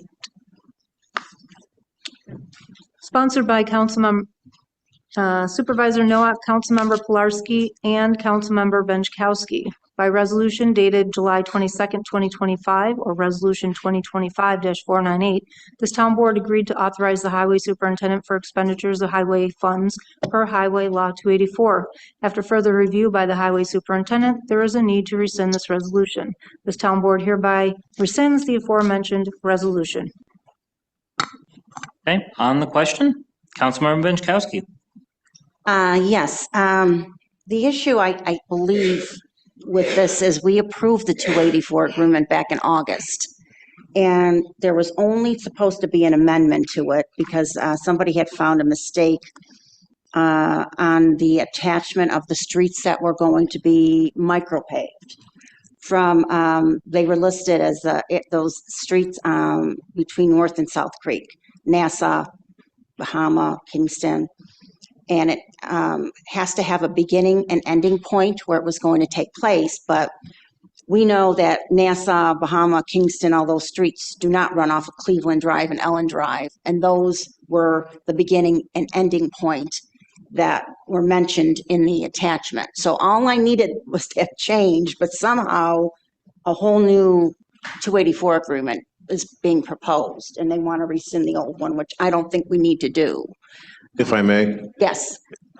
Councilmember Benchkowski, you would address this with me, I think during recess, maybe lunchish or something, Yeah, last Thursday or week. Friday. And you had made it clear you thought it was a bad idea to rescind, and at the same time, probably not a good idea to approve the next one until we got through the inconsistencies. Yes. That being said, I would ask the board to consider tabling both of those so that the current 284 stays in effect, to give us just one more meeting's time for Mr. Crystal and I to work together to make sure that whatever inconsistencies, and perhaps we get to the amendment rather than rescission and then a new agreement. Yeah, because the supervisor and I talked about it. It's so confusing when you rescind it. Sorry about that. Okay. When we rescind, it's very confusing. We were just going to vote no on these because we really don't want to rescind it. We want to keep what was there, and highway law mentions we can amend it and add streets on if that's what we want to do. Absolutely, and we can also do the clarifications that And the you've asked for. clarification Yes. all in one for the next meeting. So we Yes. can just either pull this or Pull the just table, vote no. whatever makes you happy. Yes, of course. Board wants to do. So are you working on this with the highway superintendent? I was working on it with Mr. Crystal, who did the original document and who had the information, the charts that you see that were attached to the agreement that you guys originally passed and then signed. He seemed to have the most knowledge, and that's just who I've been working with, not to exclude the highway superintendent. That's just who I've been working with in engineering on it. Right, with that, I think, we talked about this earlier today. I'd make the motion to table this on the condition we're also tabling the other one, and in the meantime, allowing the highway superintendent to work within the 284 agreement he has and the street repairs he has to do, and we can consider amendments at the next meeting. So I'll make the motion to table. Is there a second? Second. On 658, actually, we're considering only one, Councilman. Okay. That'd be 2025-650, or, yeah, 2025-658. I got what you're doing. Okay. Motion to table by Supervisor Nowak, seconded by Councilmember Thompson. Resolution 2025-669 is sponsored by Supervisor Nowak, seconded by Councilmember Pilarski. Notice is hereby given that a public hearing will be held by the Town Board of the Town of Cheektowaga, Erie County, New York, at the Town of Cheektowaga Town Hall in the Council Chambers, 3301 Broadway, on the 28th day of October of 2025 at 5:30 p.m. on said day for the purpose of considering the adoption of Intro to Local Law Number 5 of the year 2025, entitled A Local Law Authorizing the Town of Cheektowaga to Impose a Property Tax Levy in Excess of the Limit Established in New York State General Municipal Law, Article 2, Section 3C. On this item, Once again, I had a chance to speak with Councilmember Benchkowski earlier today about this, and this item, along with 670 and 671, all three resolutions, the intent of them would be to call for public hearings to advance discussions and amendments to the budget. So Diane and I went back and forth on the timeline that we would need to approve a budget, starting with the November 20th date in the state statute, and the timelines we would need to publish in the B, when we'd have to call for public hearings, have those hearings, and vote on a budget ultimately. We have to hold a public hearing by New York State town law by the Thursday after Election Day, which would be November 6th this year. And working backwards to when we'd have to get our notices out to the public and all that, we have room to take this item up in 2 weeks, along with the benefit basis budget, call for public hearing, and the ad valorem public hearing. I don't know what the board's appetite is on dealing with this particular item at all. But I understand, whether it's tabling or voting it down this evening, that we would likely, if everyone else is on the same page as the council member and I are, the plan would be to take this up in 2 weeks, call for the hearing for October 28th, or call for the hearing on October 28th for a special meeting on Thursday, November 6th. That's correct? Yeah, or sooner. Or sooner than that. So we would have to get notice. Right. For 5 days, but Yeah, right. You have to get that notice 5 days in advance, but on October 28th, if we took these resolutions up, we can call for the public hearing, and that would have to take place at a meeting no later than November 6th. So, if we were to do that, we need the 5 days notice, and the way the publication of the newspaper works in that, that day would probably be best for us to do it right at that deadline, so. That's that's a Thursday, is That would it? be a Thursday, yeah. Get a majority. Yeah, but if that's the timeline we're gonna go on, if I'm comfortable tabling this tonight, so long as we recognize a special meeting would be required in order to get a budget done by November 18th. Erie County notified me that they're gonna need our information by then. And not to speak for Brian Kraus, but he and I talked about the budget timeline and that, and if the amendments we're going to make, he's going to need those as soon as possible, so that way he has the time to make the various adjustments to the budget, change calculations, and get a preliminary budget up that has all of that. So without stealing anyone's thunder, that's just to set this up where this resolution will be going this evening. Anyone else want to speak to this? So you're saying that we have to notify the B by October 22nd? My understanding is we want that in their Thursday, October 30th publication. They need notification a week in advance, would be that Wednesday, the 22nd. So that's a week from pretty much today. Pretty much a week from today, so. But we wouldn't have to have the preliminary submitted until that's called for the public Yeah, hearing. we can, theoretically, we can submit the preliminary on waivers on October 28th. Ideally, we'd get it sooner so the public has a chance to review. Yes. But, the procedure on the town board would allow that to be introduced under waivers. Well, I think we just have to file it with the clerk's office like you did your tentative. And just call for the public hearing or whatever's filed in the preliminary or at the, and then vote on any amendments when we adopt it. Yeah, I'm looking, the preliminary budget here does not have, on the resolution 2025-670, doesn't have dollar amounts listed here. But however, there is in the ad valorem, the only thing listed is the salaries of the elected officials. Other than that, it doesn't speak to dollar amounts of any Right. kind either. So as soon as it's, and then if we're making any changes to the preliminary, that would have to be by resolution also, after the hearing, like we've done in the past. Anyone else on the item? Just to clarify, you're looking to table 670 and 671, not 669? I personally, quite honestly, I don't know exactly what procedurally to do. My understanding is the support isn't here to pass these three items tonight. So that I would defer to the rest of the board. Is there a desire to vote these down outright, or are there two council members that want to table these?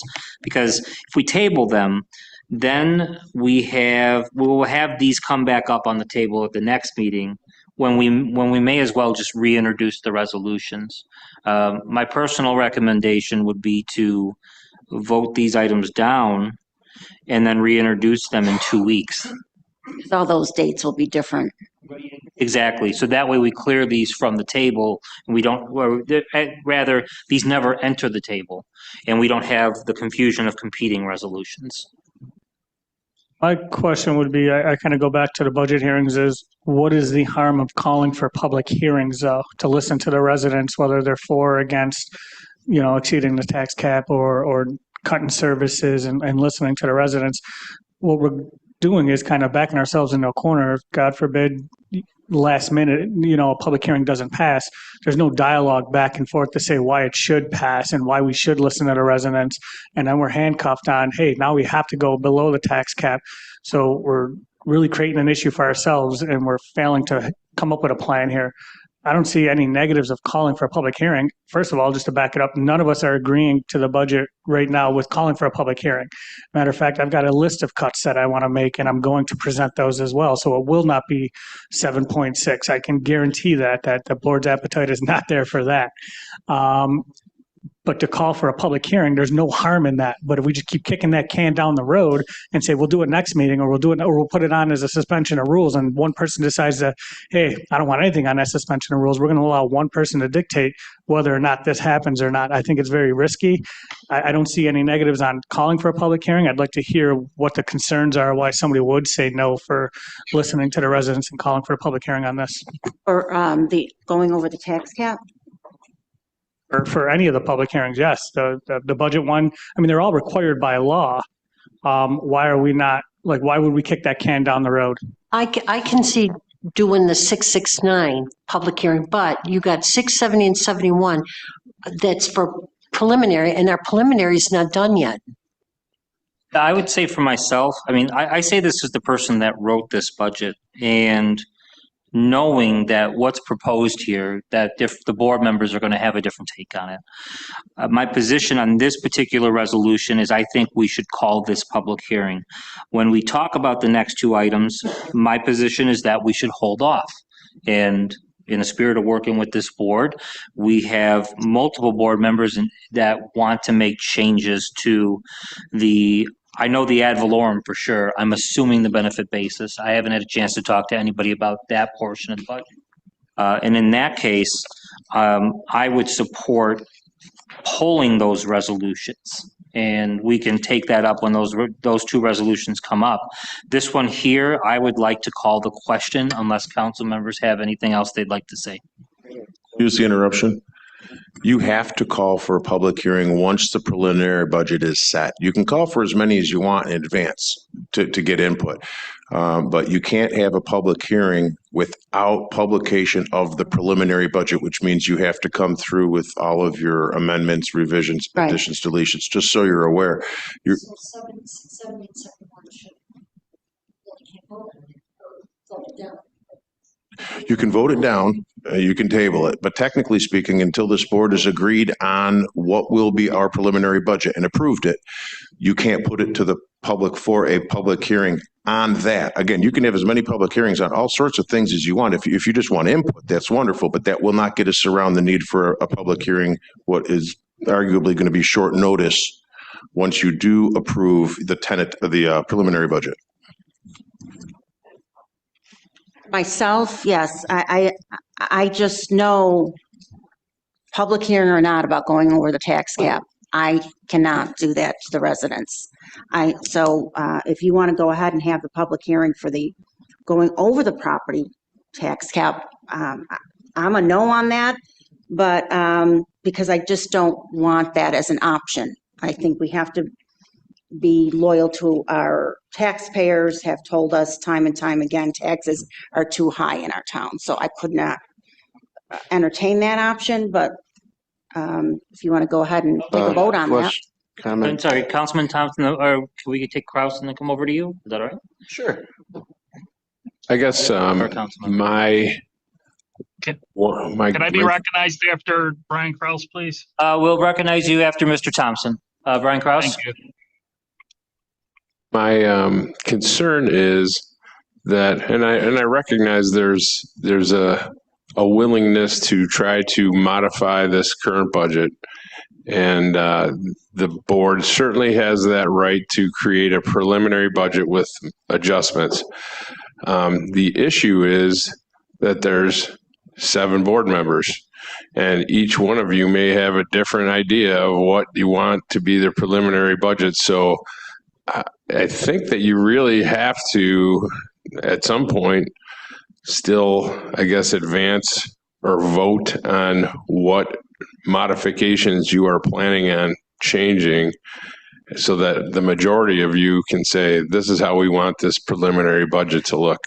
Because obviously there's a number of you that are from different perspectives, and I just think that that's my concern, is that it sounds like you guys think that you're just going to submit a preliminary budget to the clerk's office, but how do you do that when there's different walks of life sitting at the table with different perspectives, unless you have a majority that says we agree on something? That's very true. I agree with Brian Kraus. Yes, we would need at least 4 people to say they want to submit this preliminary budget. I agree. And then there could be further changes after that. Okay.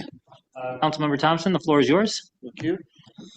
As far as giving the general public the opportunity to speak when it comes to the budget, just my opinion, I'd be more than happy to open the floor to longer public comment period, more than 3 minutes, to have people even next meeting or even this one, the opportunity to, share their concerns or thoughts. I'm sure most of us would probably agree with that. So I don't think we need a specific public hearing just to get that sense. Councilmember Pilarski mentioned, but I'd love to hear from any and everyone. So thank you. Councilmember Jasinski, you are recognized. The floor is yours. Thank you. To even consider talking about this resolution is just bad. I mean, we all see what people are saying, the public saying, they're saying that they don't want a tax increase. I myself as a taxpayer don't want a tax increase. So why would we even entertain the thought? Because I think a general consensus is that the general public is not in favor of any type of tax increase. So I think it's overwhelmingly that way. And I'll be a no tonight on this resolution. All right, thank you, council member. With that, I would like to call the question. Supervisor, just one comment. My suggestion is to vote down, not table, as the town attorney had said, only because we already have published the notices for the 28th. So you would have to amend the dates anyway for the public hearings if you're going to do anything with that. Thank you. Resolution 2025-669 on the question. Favor? Aye. I have a roll call vote. Roll call vote for Resolution 669. Councilmember Bukowski? Yes. Councilmember Benchkowski? No. Councilmember Filipski? That was a no. I'm sorry, no. Councilmember Jasinski? No. Councilmember Pilarski? Yes. Councilmember Thompson? No. Supervisor Nowak? For the public hearing, yes. Resolution is defeated. Resolution 2025-670, sponsored by Supervisor Noack, seconded by Councilmember Bukowski. Notice to hereby given that the Town Board of the Town of Chickawaga, New York has completed its estimates and assessment roles relating to special districts, spreading costs on a benefit basis, and has filed the same with the Town Clerk. Notice is also given that a public hearing on such estimates and assessment role will be held on Tuesday, October 28th, 2025, at 5:30 PM in the Town Hall, corner of Broadway and Union Road. Question is the main sponsor of the resolution. I'd like to speak to it briefly.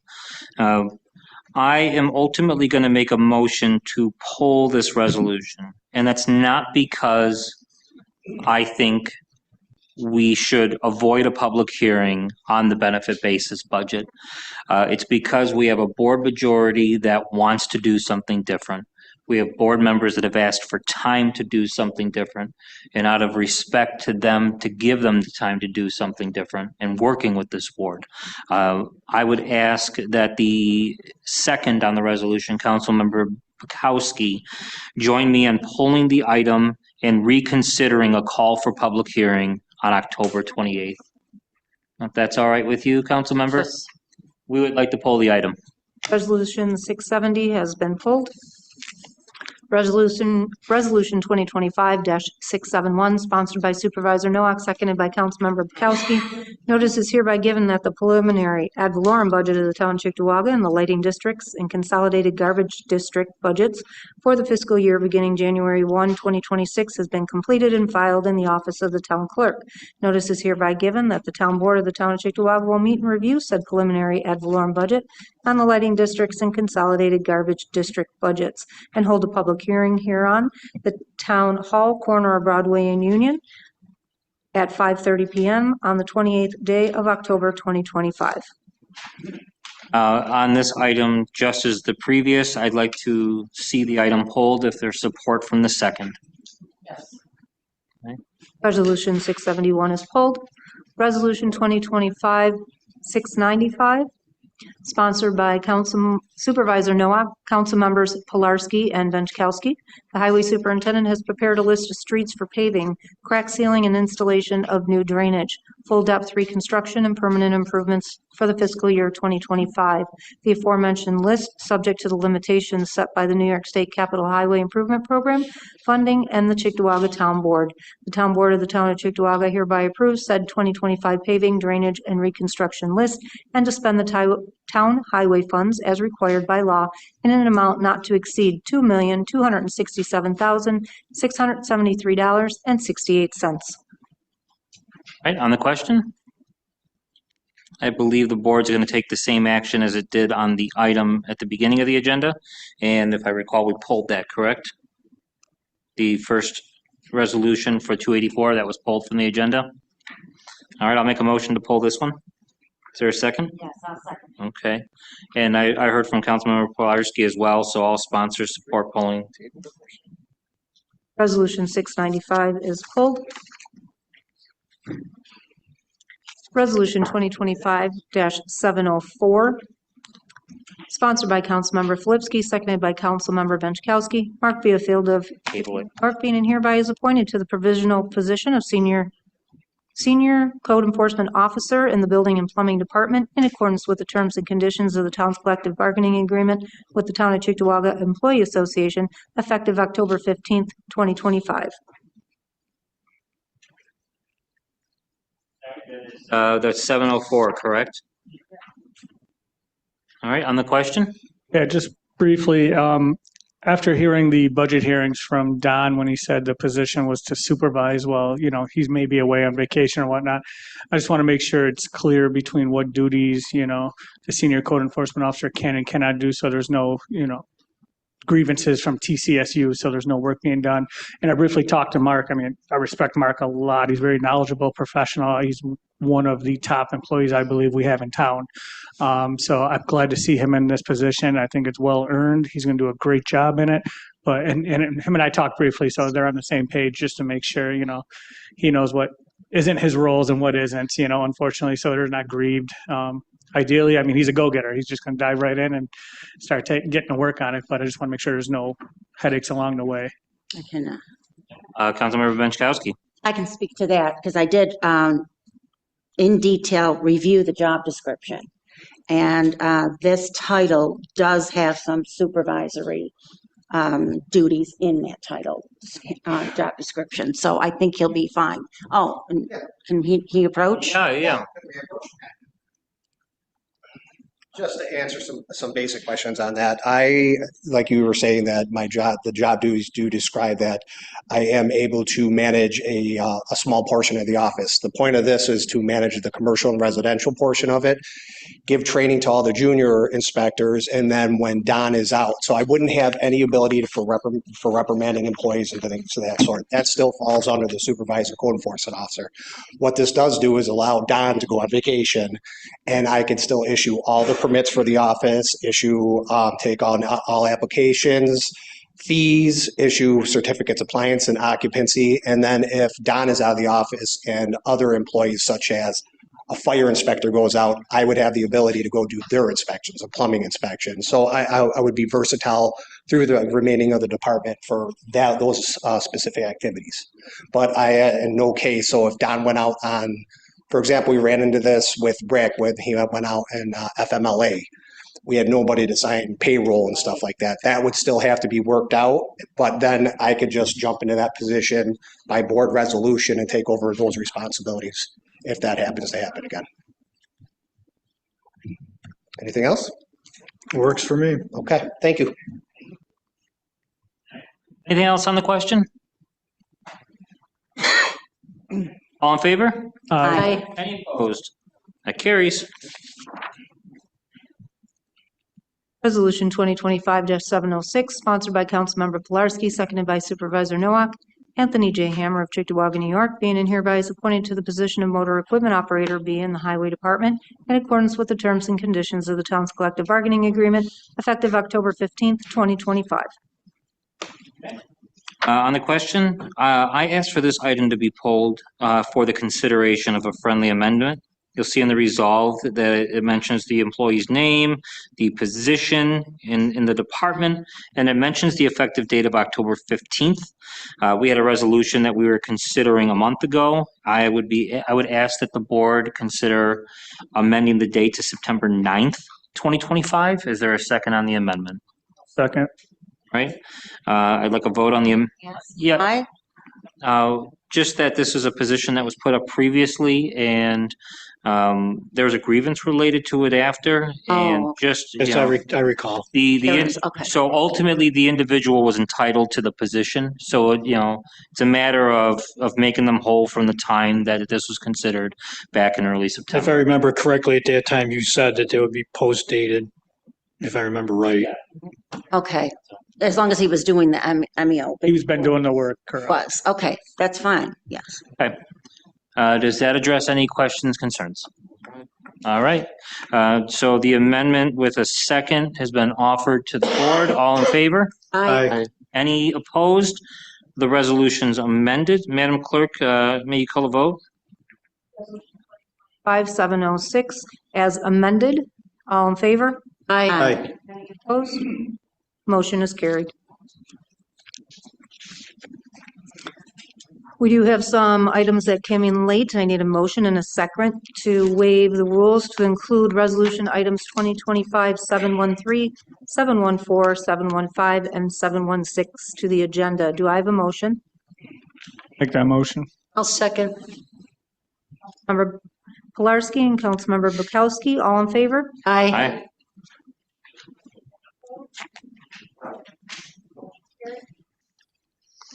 Resolution 2025-713, sponsored by Councilmember Pilarski, seconded by Supervisor Nowak. Pursuant to Section 99R of the General Municipal Law, the New York State Department of Transportation, or New York State DOT, and the Town of Cheektowaga, both parties wish to share services, exchange or lend materials and/or equipment, which shall promote and assist the maintenance of state and municipal roads and highways. The Highway Superintendent is hereby authorized and directed to execute said share services agreement in connection with the above referenced matter, subject to review and approval by the town attorney. On the question, all in favor? Aye. Any opposed? That carries. Resolution 2025-714, sponsored by Supervisor Nowak, seconded by Councilmember Filipski. Periodically, the town of Cheektowaga requires the services of outside legal counsel to assist and/or represent the town with regard to various legal matters as they pertain to labor and employee matters. The law firm of Lipsis Mathis LLP, as of September 30th, 2025, being and hereby is retained as outside counsel to assist the town of Cheektowaga on an as-needed basis with respect to any legal matters related to or regarding personnel, specifically labor and employment issues and policies, day-to-day relations with collective bargaining units, including contract negotiations and internal investigations pursuant to its engagement letter dated September 29th, 2025. All right, on the question? All in favor? Aye. Any opposed? It carries. 5-715 is sponsored by Supervisor Nowak, seconded by Councilmember Flipsky. The Town Board of the Town of Cheektowaga is proposing, by way of Local Law Intro 6 of 2025, to amend the Town of Cheektowaga taxation law by imposing an occupancy tax for hotels.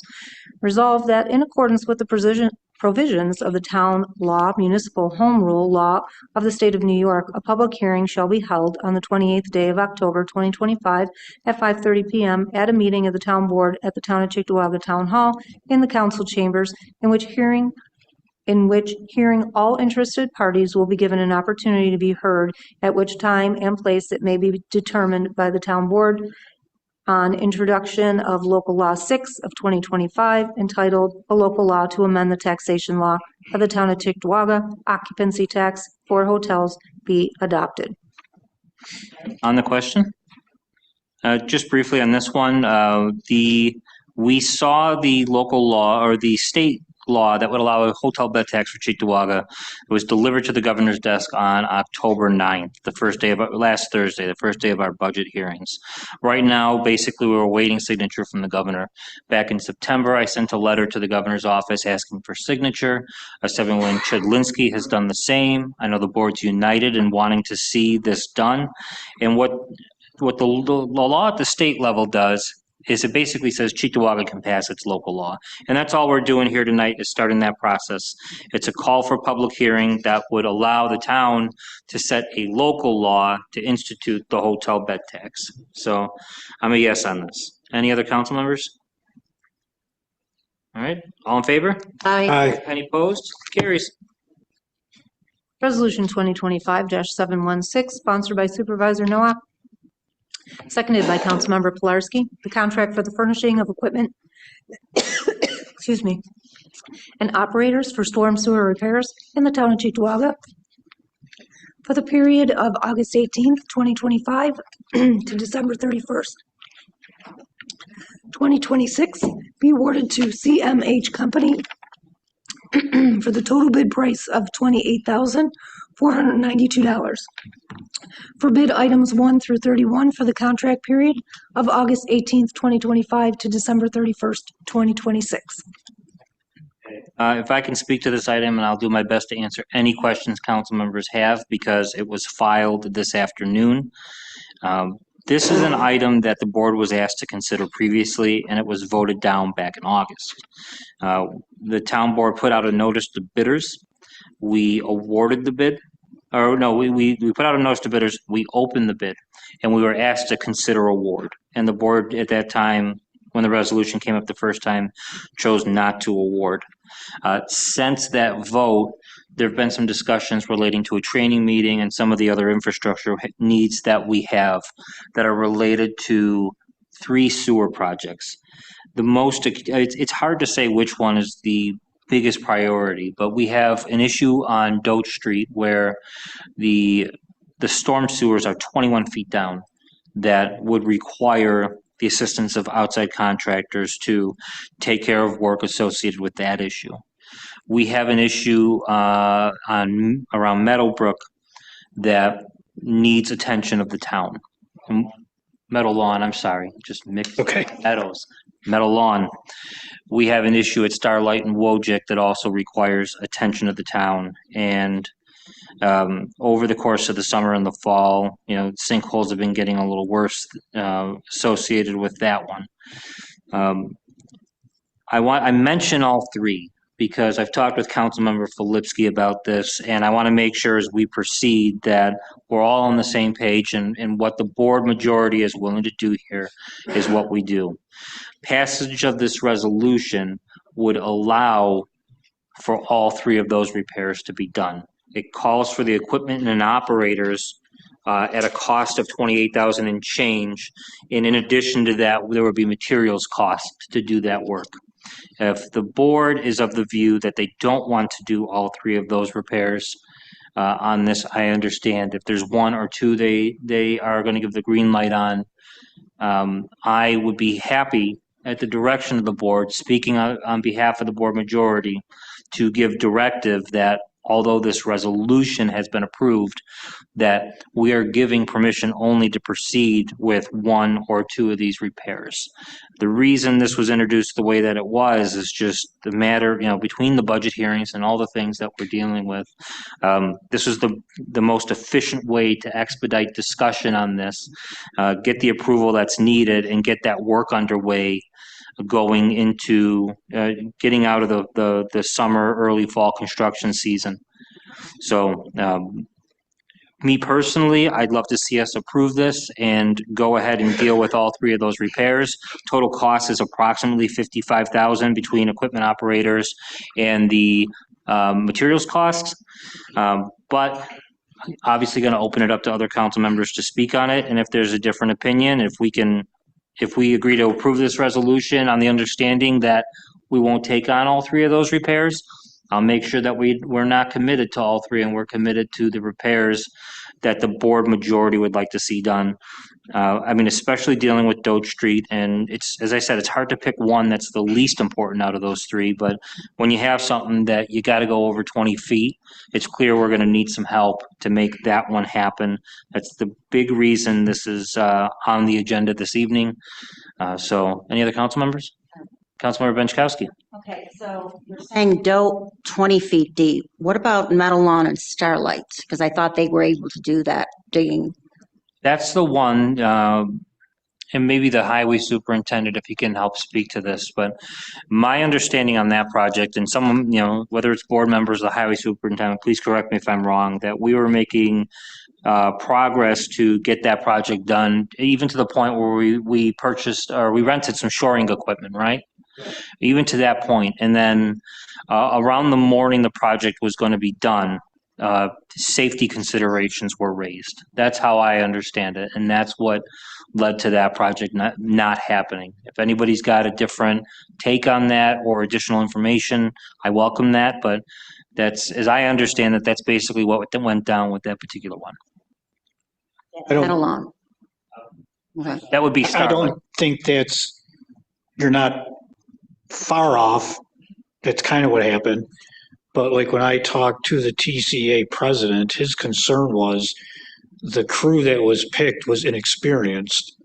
And when he said he asked the supervision about who is going to train and who is going to make sure it's safe, not our job.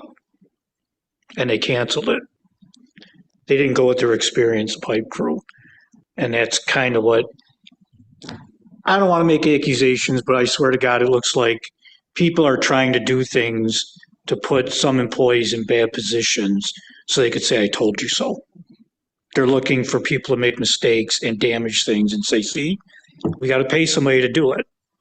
And maybe it's just me, but I've been around a while. I've seen a lot of things. I know a lot of people. I know what I know. Just saying. Yeah, okay. Then it should have been done. Why wasn't it done, Rick, if it was an experienced pipe crew? We didn't have the training at the time. Rick, if you can.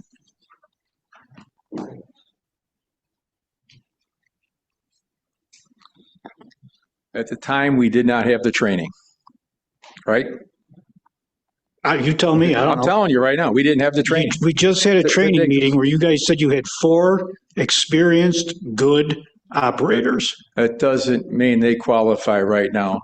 We put money in our budget. We went forward to try to get these people trained. We signed our agreements with the state. We're working at that to get them trained. As soon as they are, I have no problem doing these projects. And that's another one with the power company because we're digging right alongside one of their poles. And when we dig down the depth we are, the pole's going to fall into the hole. That's another May I ask a question? struggle. Yes. So you said once they're trained, if they aren't trained, do they have the ability to do the job by, state mandates or law or anything like that? Is there anything that prohibits them from doing so? If they're trained, we're fine. I got no problem. But if they have the skill set to perform a duty and we're telling them that they can't do it. They haven't done anything that deep. It's going to be new. It's going to be new for our operators to dig that deep. We just want to make sure they're safe. That's the whole program. Pardon? Dig how deep? Whatever our equipment will do. And we're going to be in this one, I think, was like 15 feet. No, well, nobody's denying Dodge Street should be subcontracted. Right. Nobody's saying 20 feet. That's But way out of our realm. Seven feet on Wojcik should have been done. Should have been done months ago. They're digging 6 feet out here. According to the rule, no, we're not digging 6 feet here. You didn't dig a 6 feet hole by the generator? At a location to a tie-in, it's bellowed out far enough. Yes, we can't do that through a whole project. We're going to open up the road. You dig 6 feet, you dig 6 feet. No, that's not, that's. I mean, you guys told me nobody digs their own hole, period. It's just, I'm sick of the games, Rick. No. I'm just sick of it. We need to change the way we do things and stop throwing money at subcontractors. That's the bottom line. I just don't like hearing bull about the jobs. Someone comes up with these different answers you guys come up with. We're here for the safety. I'm here for the safety of my employees. So am I. And I've been consistent since January. Yeah. I've been beating this drum since January, Yeah. and they got nothing but jerked around by everybody. Not saying you, because it's not you. It's everybody that works for you. And I'm tired of it. I need to be the one that cooperates all the time. I need the one that has to bend over backwards all the time. You talk about safety. How safe is it making an acting foreman that's got 3 years on the job? Is that safe? Who's that? I don't know the name. Is somebody, you just make an acting foreman? Yes or no? Temporarily to run the grass crews. Yeah. That's still a guy with 3 years on a job, that's safe? Yeah, he's been running the jobs. Okay. Meanwhile, and our man is coming back tomorrow morning to take that position over. Our regular foreman. Whatever. I'm just saying, Meadow Lawn and Starlight, I'm voting no. You want a subcontractor for DOT? Have at it. I said that right from the beginning. I've been consistent. First was, we don't have the equipment. Then we're not trained. Now we're not safe. Now we don't have the guys. Where'd you hear we don't have the equipment? I've gotten told that by Crystal. I got told that by Cartenuto. No. Well, you guys got to get together and get on the same page because everybody's saying something different. And same with you. I've been consistent since January, Rick. Yeah. Yeah. Okay. Exactly. Go back and play the tapes. I'm the only one that's been consistent. This is a bunch of crap. So I feel. Can we make an amendment? Yeah, yes. Biggest thing is safety here. That's what I'm working for. Yeah, and tomorrow will be something different. So, nope. I think we're all set, Rick. Thank you. I was just going to get to that. Thank you, council member, that knowing the discussions we've had up to this point, I heard you say an amendment. Do you have language for amendment to consider? Well, I'm just trying to pull up what the actual bid said, because we don't know. It's not attached here, so I may have to look. I just don't like this last minute things at 3 o'clock coming in. This is one, this was one that we had the bid award there. I'd be happy to consider an additional resolve that the town board directs that only the Doe Street project be Yes, done. that sounds good. And, but we don't know how much that is. I mean, we'd have to change the dollar amount too. I'm looking. We would allow it up to this dollar amount, but obviously we would come under and only do the one job. I don't know if it would be necessarily an issue to approve it with this, what's called the total bid cost. If we gave a directive to only do Doe Street, it would be of the understanding that we would not achieve the total bid cost. This would be we would only use the equipment and operators as needed for the one job, and then we would buy the materials we need for the one job, and we wouldn't expend the entire amount of money that would have happened by doing this particular work. So, it's hearing Councilman Filipski and knowing the spirit of the board, I'll make a motion to amend this to add an additional resolved that the work, I think maybe Tom, if you can help me out with this, I want to make sure I get this correct. I think it would be proper to word this as resolved. This award of bid will be applicable only to the Doge Street repairs. And I know that's more informal or colloquial, but we know what that means. And I think that's clear enough to direct only one of the three jobs be done if that's the spirit of the board. Yeah, So it really doesn't say this, from what I can tell from the bid that was sent out. It didn't have any specifics as far as which projects. So we need to clarify that. So I'll say it again, resolve that this award of bid is only to pertain to the Doge Street project. Is there a Supervisor, I'd like to be acknowledged, please. All right, Councilman Jazinski, the floor is yours. Okay, thank you. So back to what we were talking about with the highway superintendent.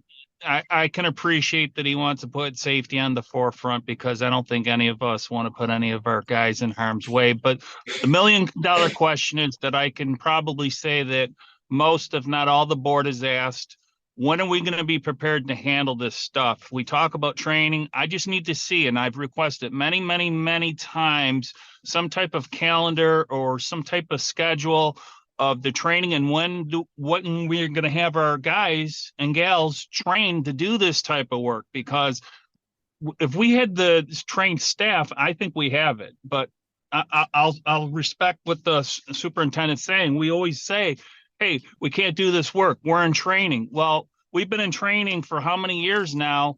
And I haven't gotten one answer on when are we going to be ready to handle this type of work? That is the $1 million question. Yep. Great. I think we're going to get an answer to that. Can the superintendent speak to that, please? Well, he's coming up to the podium. One thing we also have to always keep on our mind is no matter how much training we do, the way we are designed where employees can transfer to a whole nother department, they may train in highway for this, but they may transfer to sanitation and they're taking that training with them. We can't call them back in unless it's overtime, and then there's costs associated with that. Or if they may not even want the overtime. So then we really have another problem. So we also need to keep that thought in our minds on how do we address that down the road. We can have a solid training plan, but we have nobody in that department. If we just train 4 people and they all transfer out, what do we do? Yeah, that's fair. I get that. I know it's painstaking, and the highway superintendent will speak to it as well. We've had some internal discussions on training. We've done some things on training. We've got money in the 26 budget to more robustly fund training, and he can speak in more detail about some of the things we're doing. Mike, I appreciate your concerns. We did have 2 of our foremen go through the training. Now we're working on getting our employees trained, but we are heading that direction. What time window do you see, like, I mean, this is your department. I'm just asking you as the professional who intimately knows your department. Do you have like a window, a time area where you think that these employees will graduate to be able to have this ability or, the skill set or whatever you feel that they need in order to do such projects? So what time window are we looking at? Well, we just got the shared service agreement with the state approved. So now we can go forward with our training. Now it's scheduling with them to get the training in. And that's resolution 1 on suspension that we approved. Yeah. So our hands were tied up until that resolution. So all right. One last question, Rick. What specific training is it that our employees do not have? Could you be a little more specific on the type of training that you feel that they don't have? how to set a trench box, making sure they're certified, dig backs. So you can let me go just, I'm sorry, I didn't certain mean to depth you cut can you off. run, and how far you got to dig back on the side so it prevents cave-ins. So that's a shield. I would say probably your entire staff, it could point out a shield and know its purpose. So I would probably say majority of your staff is skilled in setting a shield.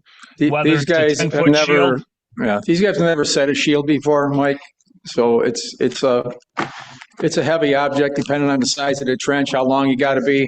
We might have to bring in some heavier equipment to be able to handle that shield. So these are little things that they don't know about, and that's what we're working on. We just want to make sure they're doing it right. Is this something that you have knowledge of that you can help train with your resources at all? I mean, as when I worked for Laborers Local, I was in a cave-in, and I was lucky to get out of it.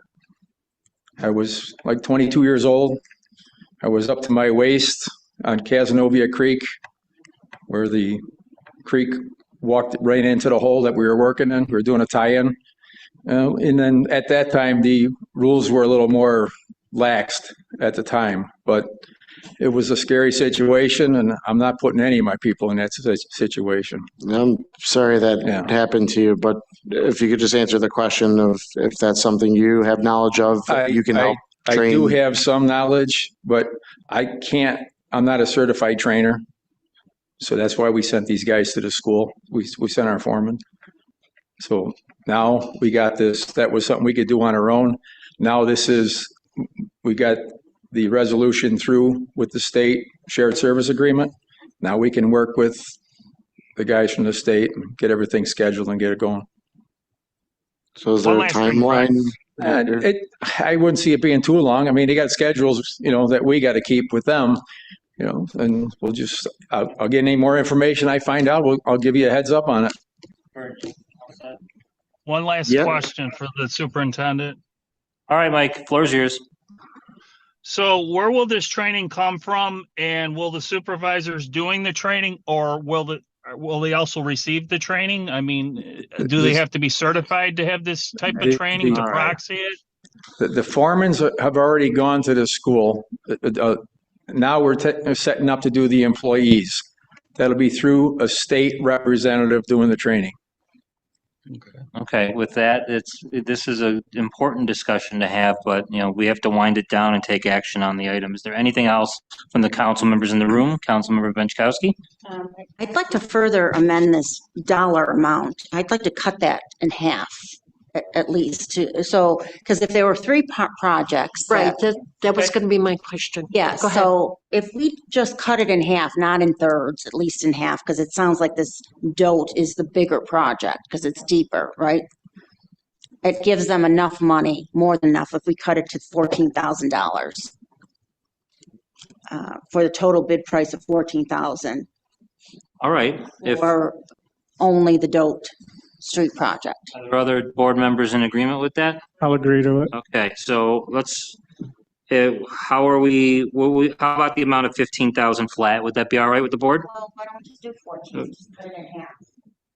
Okay. That should cover it, and if it doesn't, they'll have to come to the board for a new amendment to the resolution or. A question, do we not just have that information for what they're charging us per project, or? No, it's not. That's the problem. It's only per this equipment. So I don't want to give an exact price on the DOTE project. I asked for the amount on all three, and I was told 55,000 would cover all three.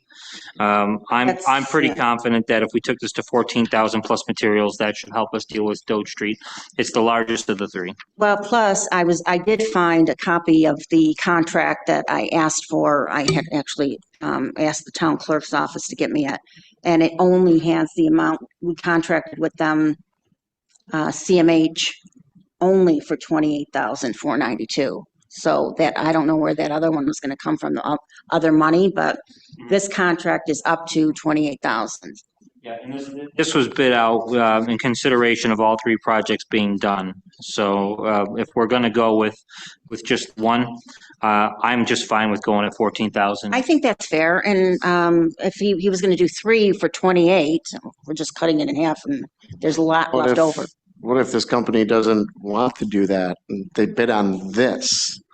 So what if they say, well, why am I going to take my time doing just this one project? Well, that's why this shouldn't have been put in so late. I just don't feel comfortable voting yes on Right. this, the way it's. Right, if there's a change order too, if amending. they put in for a change order. Yeah, I agree. Mm-hmm. I don't think we have enough information. I'd like to see an actual dollar amount. Yeah, that this project alone and a breakdown of exactly what's going to happen with it, because we don't. We're voting on these things blindly. It's very difficult, and I hear where you're coming from. This was something that we put out to bid earlier in the summer, and there were bid openings, and we got a bit of a award of bid to consider. And we know that these three projects together came in at a total cost of the $28,492 plus the cost of materials. If we're in agreement to amend this to do one of the three and to cut the dollar amount in half, that would allow us to take care of at least Dote Street before the winter comes. We are at the middle of October and we're running out of construction season. When these bids were put out, was it all three on one or were they three separate and we included them? They're all one. So now the whole scope has Yes. changed on this. So do we have to do a whole new bid, new RFP because it's not the same project versus a company who may say, all right, I'll come in and do all three of these projects and not need to mobilize all that much versus now I'm bringing in all this equipment for this piece of the job and I took it on. You're absolutely right, Councilmember Thompson. Who says they still want to do this now for the job cut in half and mobilize and bring in all their equipment? I don't know that answer. And now that the scope has changed, is it a whole new project and it's not a fair shake to the other bidders now said, okay, I could handle a smaller scale being Dote alone versus all of this now in a smaller frame window. We're obviously not going to get to this project this year before year end, is my opinion, no matter what route we go with Can it. I step in on this one? I mean, we got to look at Mother Nature here, changing the season here on us. I mean, say we get our guys trained and we get on these projects, now we get hit with snow. We're pulling them off, the plow, because that's what it takes. It takes the whole team to run that operation. I'm just throwing it out there. I mean, I got no problem working it, doing what we got to do, but for $28,000, that's not a lot of money for these projects at all. I don't know how they can do it for that amount of money myself. Oh, if I got a it- bill for $28,000 to do a project in my house, I want to know every single thing they're Yeah. doing. But you look at a project. Isn't that just for the labor though? Yeah. well, the equipment and operators. Yep. Equipment operators, yes, and we're supplying the stone and the pipe. Which we do have equipment and operators in-house, is what I'm saying.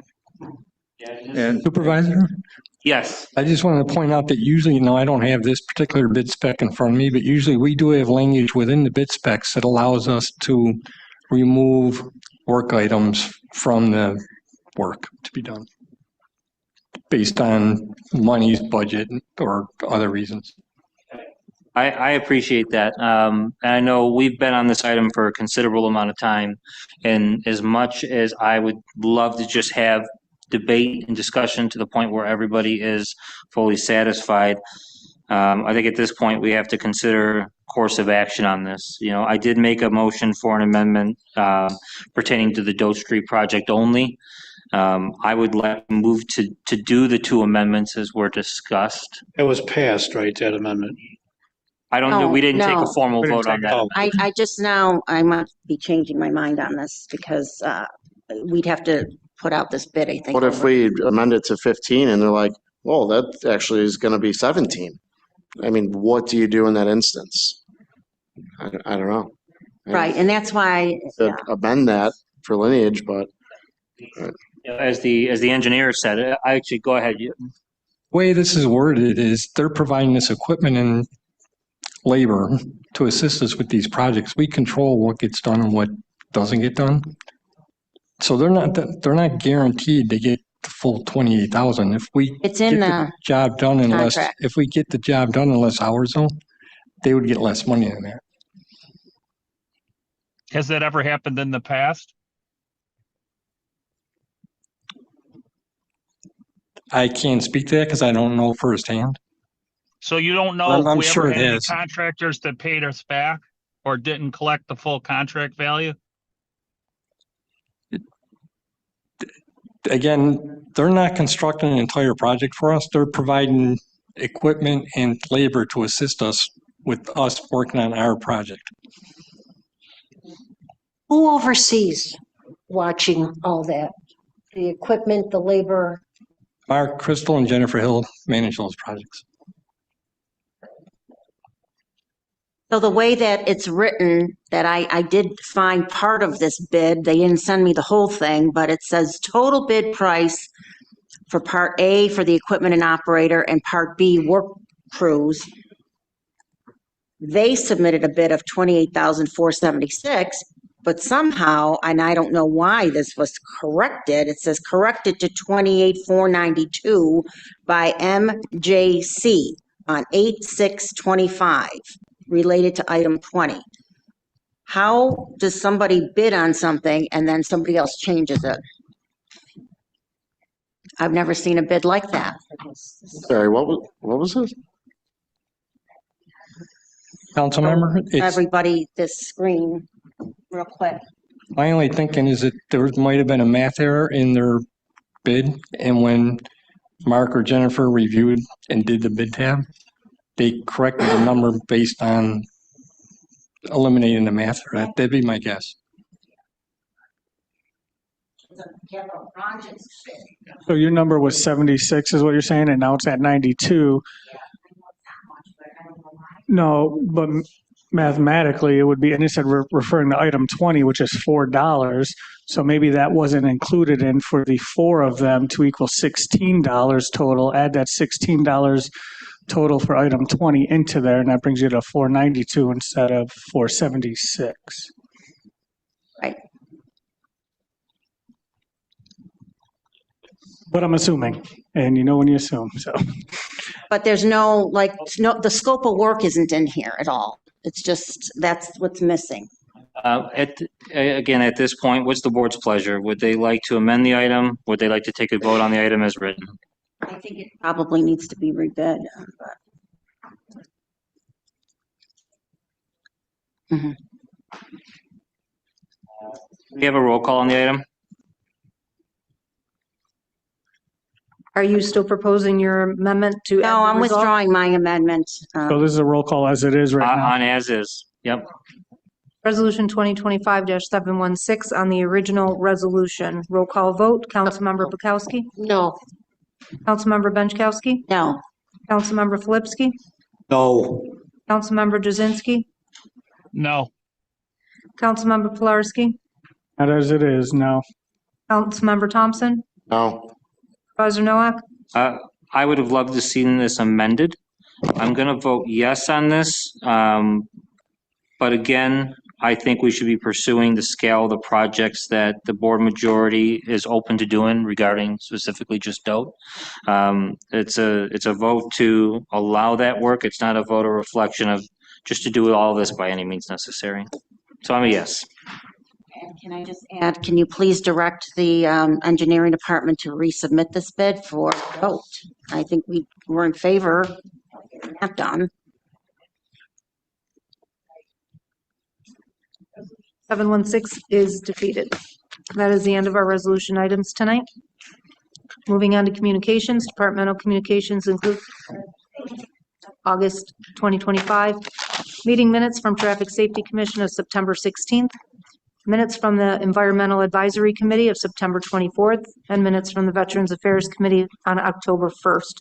General communications include 3 notices of claim and 1 summons of complaint. Yep. Next up on our agenda would be public comment. So, in just a moment. It's an opportunity for each of the residents to comment on matters involving the town of Cheektowaga. Each speaker may speak only once. Each speaker shall be limited to a maximum of 3 minutes speaking time.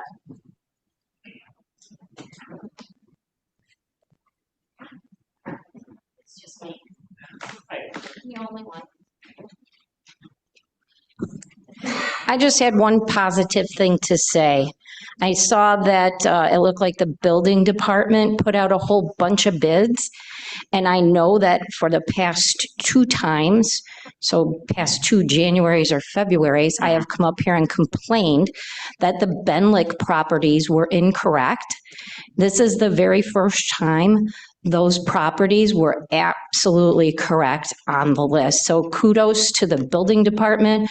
Their bids looked really good. And I see that they're on the internet already, so it should easily transfer to the town internet as per the purchasing regulations that the town has.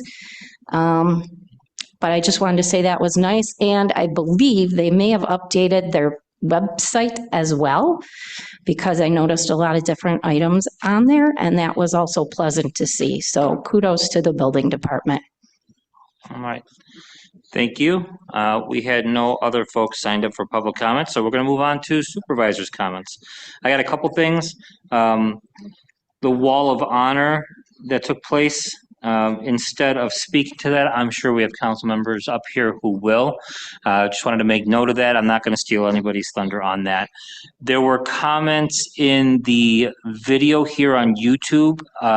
There was mention of the welcome to the town of Cheektowaga sign on Borden Road, some graffiti or paint or coloring on that. Just wanted to let the folks at home watching, the individual that made that comment, that I've noticed that, and we will get that on the list. I'll make the highway superintendent aware of that, and we'll get that one dealt with.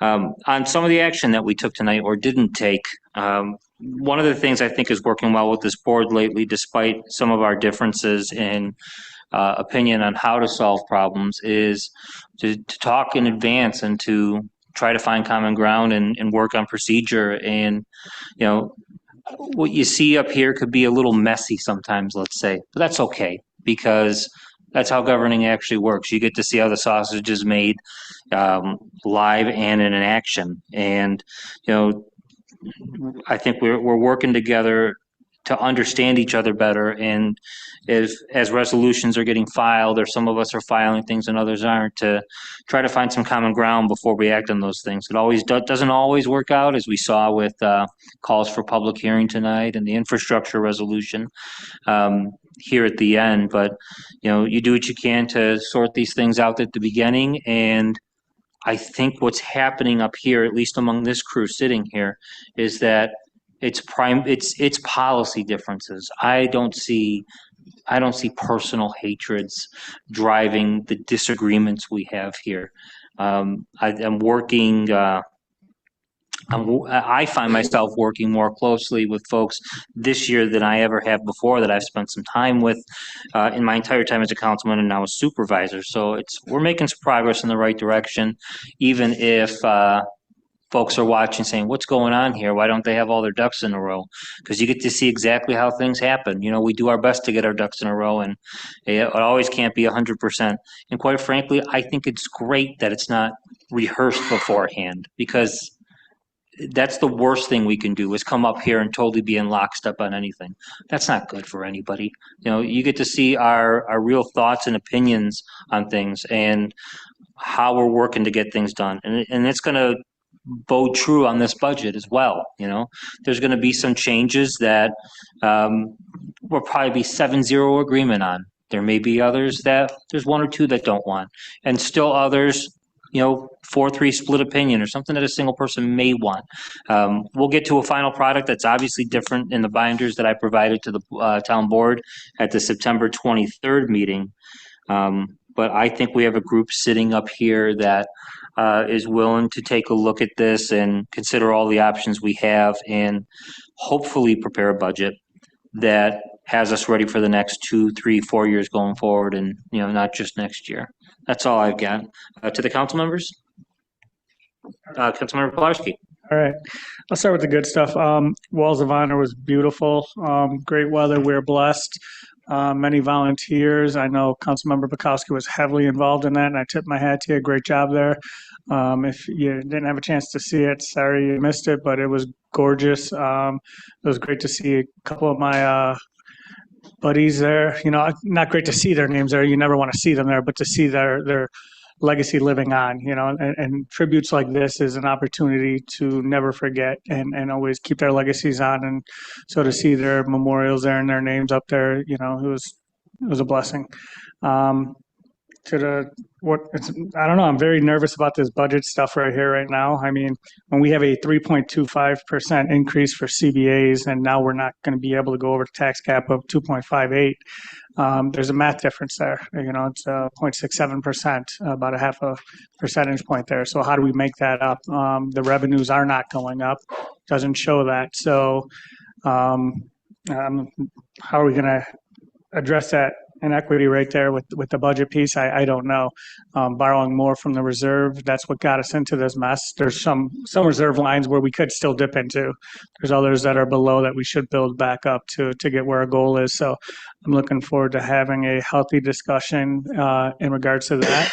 I've got some ideas, and, you know, I started putting my pen to paper here, and hopefully by next week I will have at least my final recommendations to say, hey, where cuts should be made.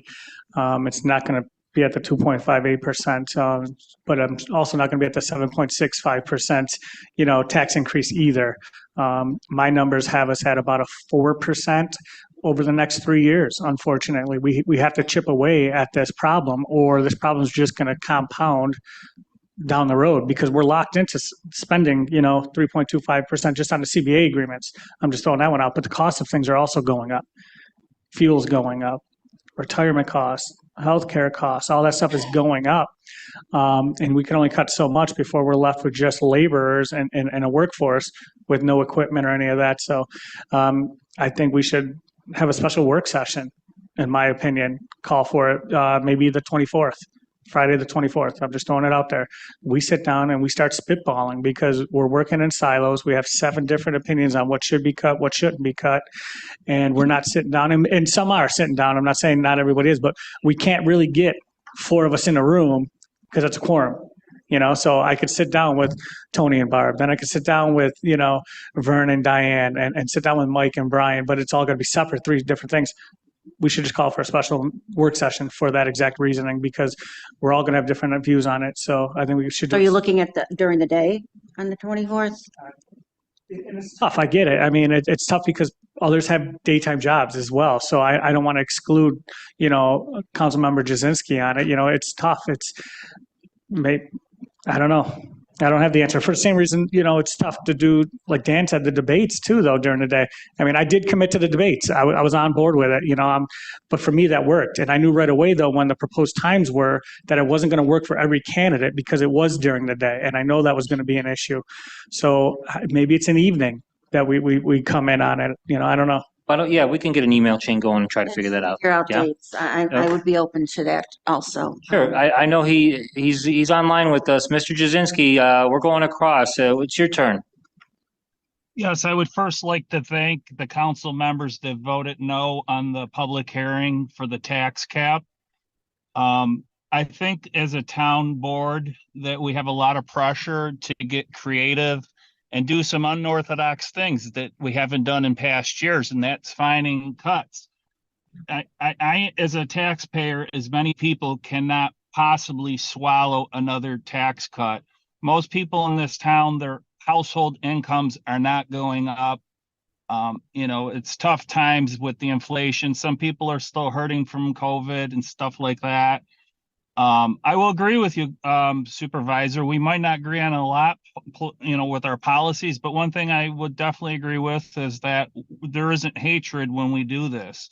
You know, we don't see eye to eye on a lot of policies, but, you know, I'm not for tax increases. I know you've went around and talked to the public to try to plead your case on tax increases, you know.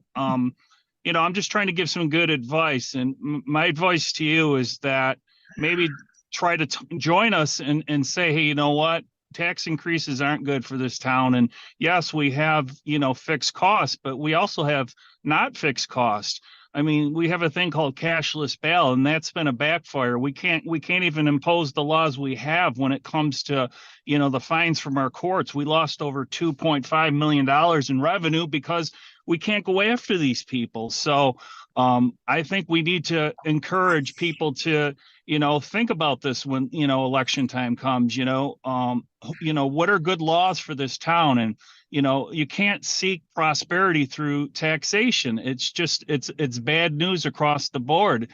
And I just, anything that smells like it's going to raise taxes, well, I'm willing to work with anybody that's willing to work with me. I'm willing to sharpen up my pencil and see where we can make these cuts. I think it's imperative that we, cut these taxes. We can't possibly do it. I mean, I've been in this town 30 plus years. I've never seen so many homes for sale signs and stuff like that. We raise taxes. It's going to force people to sell their houses. Some of these people, that's their inheritance. Their parents built some of these houses that paid off their houses 20 and 30 years ago. We're putting our seniors in a bad position, and the median and lower income people in a bad position by raising taxes. So I'd encourage you, as well as everybody on the board, let's put all our heads together, and I'm sure we can come out with a favorable solution and to try to curb these taxes. And for that, I thank everybody tonight, and I thought the meeting went very well. Councilmember Benchkowski. Real quick, and I do want to thank the supervisor because we have been talking quite a bit, and we were just saying how much easier and pleasant it is coming to meetings, knowing that we may disagree, but there's no, a personal attacks on anybody for not agreeing, and we're getting our ducks in a row. So I appreciate that working relationship with you, Supervisor. I just also want to mention that we really need to make our department heads aware that we need this information going on under suspension of rules sooner than the day of at 3:00. It just isn't fair to the public, which under the open meetings law requires public bodies to make certain documents available to the public, often at least 24 hours before a meeting, to the extent practicable. Now, I know there's emergencies, there's always emergencies, and we can't always do that, but this particular one, this award of bid, should have been in sooner if we were going to revisit this with the contract even attached, so we could all have access to it. Thank God I had kept copies on my computer, but I think for the future, we have to be more diligent about that. Yeah, it was one that was previously considered, which is why I put it up, but understand, But no, something brand new. Yeah. It's, didn't see the bid. I asked for it for my records, and I probably should have shared it then when I got it, but that should all be shared with us too, those bids, and not just the bid tab, the actual contract. So we know what the scope of services was, and this, thank God that Vern brought up the issue about what if they don't want to do it now? It's a change to the actual contract. So, thank you. Yes, you did touch on the differences amongst the board members, and Councilmember Pilarski mentioned, looking towards years, down the road and not just next year, and doing a percentage, higher, 4% for the next couple of years. But I believe, this board, from what I've witnessed, cutting back and questioning every single thing that's coming across us is, helping some of those fund balances grow at the end. It's watching, the wasteful spending. I mean, last year or even a year before, you never know. It could have been approved for a contract for $28,000. That's a lot of money to some people. That's more than we make a year for this position. And nobody even knows where that money would go, because nobody would even question or even ask about it again. So I think the diligence that's been done by everybody up here has been fantastic, and it's really nice to see the work that's been done. And yeah, it's refreshing, and I think I'm looking forward to it. I'm not nervous for this budget, but looking forward to it with, year two going into this now, a little bit more experience and knowing some of the things to look for and asking the right questions. I feel pretty comfortable that we're not going to be at the 7% mark. So, that's all I got. Thank you. Councilmember Bukowski. All right, yes, the budget. And we're all working on it. And I just want to make something clear. I did vote yes on the public hearing because, yes, I'm not for the 7 point whatever%, okay? Neither are you. But out of respect for the residents, the town residents, I voted yes, and I feel that you should have had an opportunity to come up and speak your piece and maybe have suggestions that we could take into consideration. The budget is very challenging, and it is my second year now on, and so I am learning a lot, but working with everybody else, it's been good, and we're gonna work very hard in the next couple of weeks for sure. I just want to again acknowledge the Walls of Honor was very, very awesome, and I was so glad to be part of it. I volunteered, but I felt compelled to be there every single day because it just was very, very moving and touching, and to meet some family members and to hear their story was just awesome. And Mount Calvary and Pine Lawn Cemetery, they did an extremely awesome job, and they deserve that recognition that we gave earlier in the meeting. And also, on a final note, for the first time ever was the all-female flight to Washington. It was all female veterans that went to Washington, and they returned, and that too was very special, and I'm glad that they got to experience that as well. And that's it. All right, thank you. Councilman Politsky.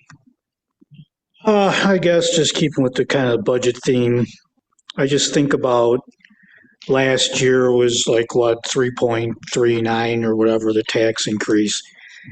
And shortly after the budget was passed, it was called historic, the most historic tax raise in 15 years in this town. Well, then why do we have to double it to 7.6? I ain't gonna do it. We can whittle it down. We will whittle it down. Like I said during the budget hearings, there can't be any sacred cows. There aren't going to be. Hard decisions are going to have to be made. And this is the money you got. Deal with it. If you can't, then maybe we need to find somebody who will. As far as me being all over the place, I am probably the most consistent person you'll ever meet. Anybody that knows me, I still have clothes from when I was in high school in my closet. I'm the most consistent person. I don't try to make people look bad. I don't try to call people out in public, but I will defend myself. That's all I got. Thank you. That, I'd like to make a motion to enter executive session to discuss the discipline of particular persons, the employment history of particular persons, and the proposed acquisition and lease of real property. Do I have a second? Second. All in favor? This will be with no action to follow. Aye. Any opposed? We are adjourned. And to be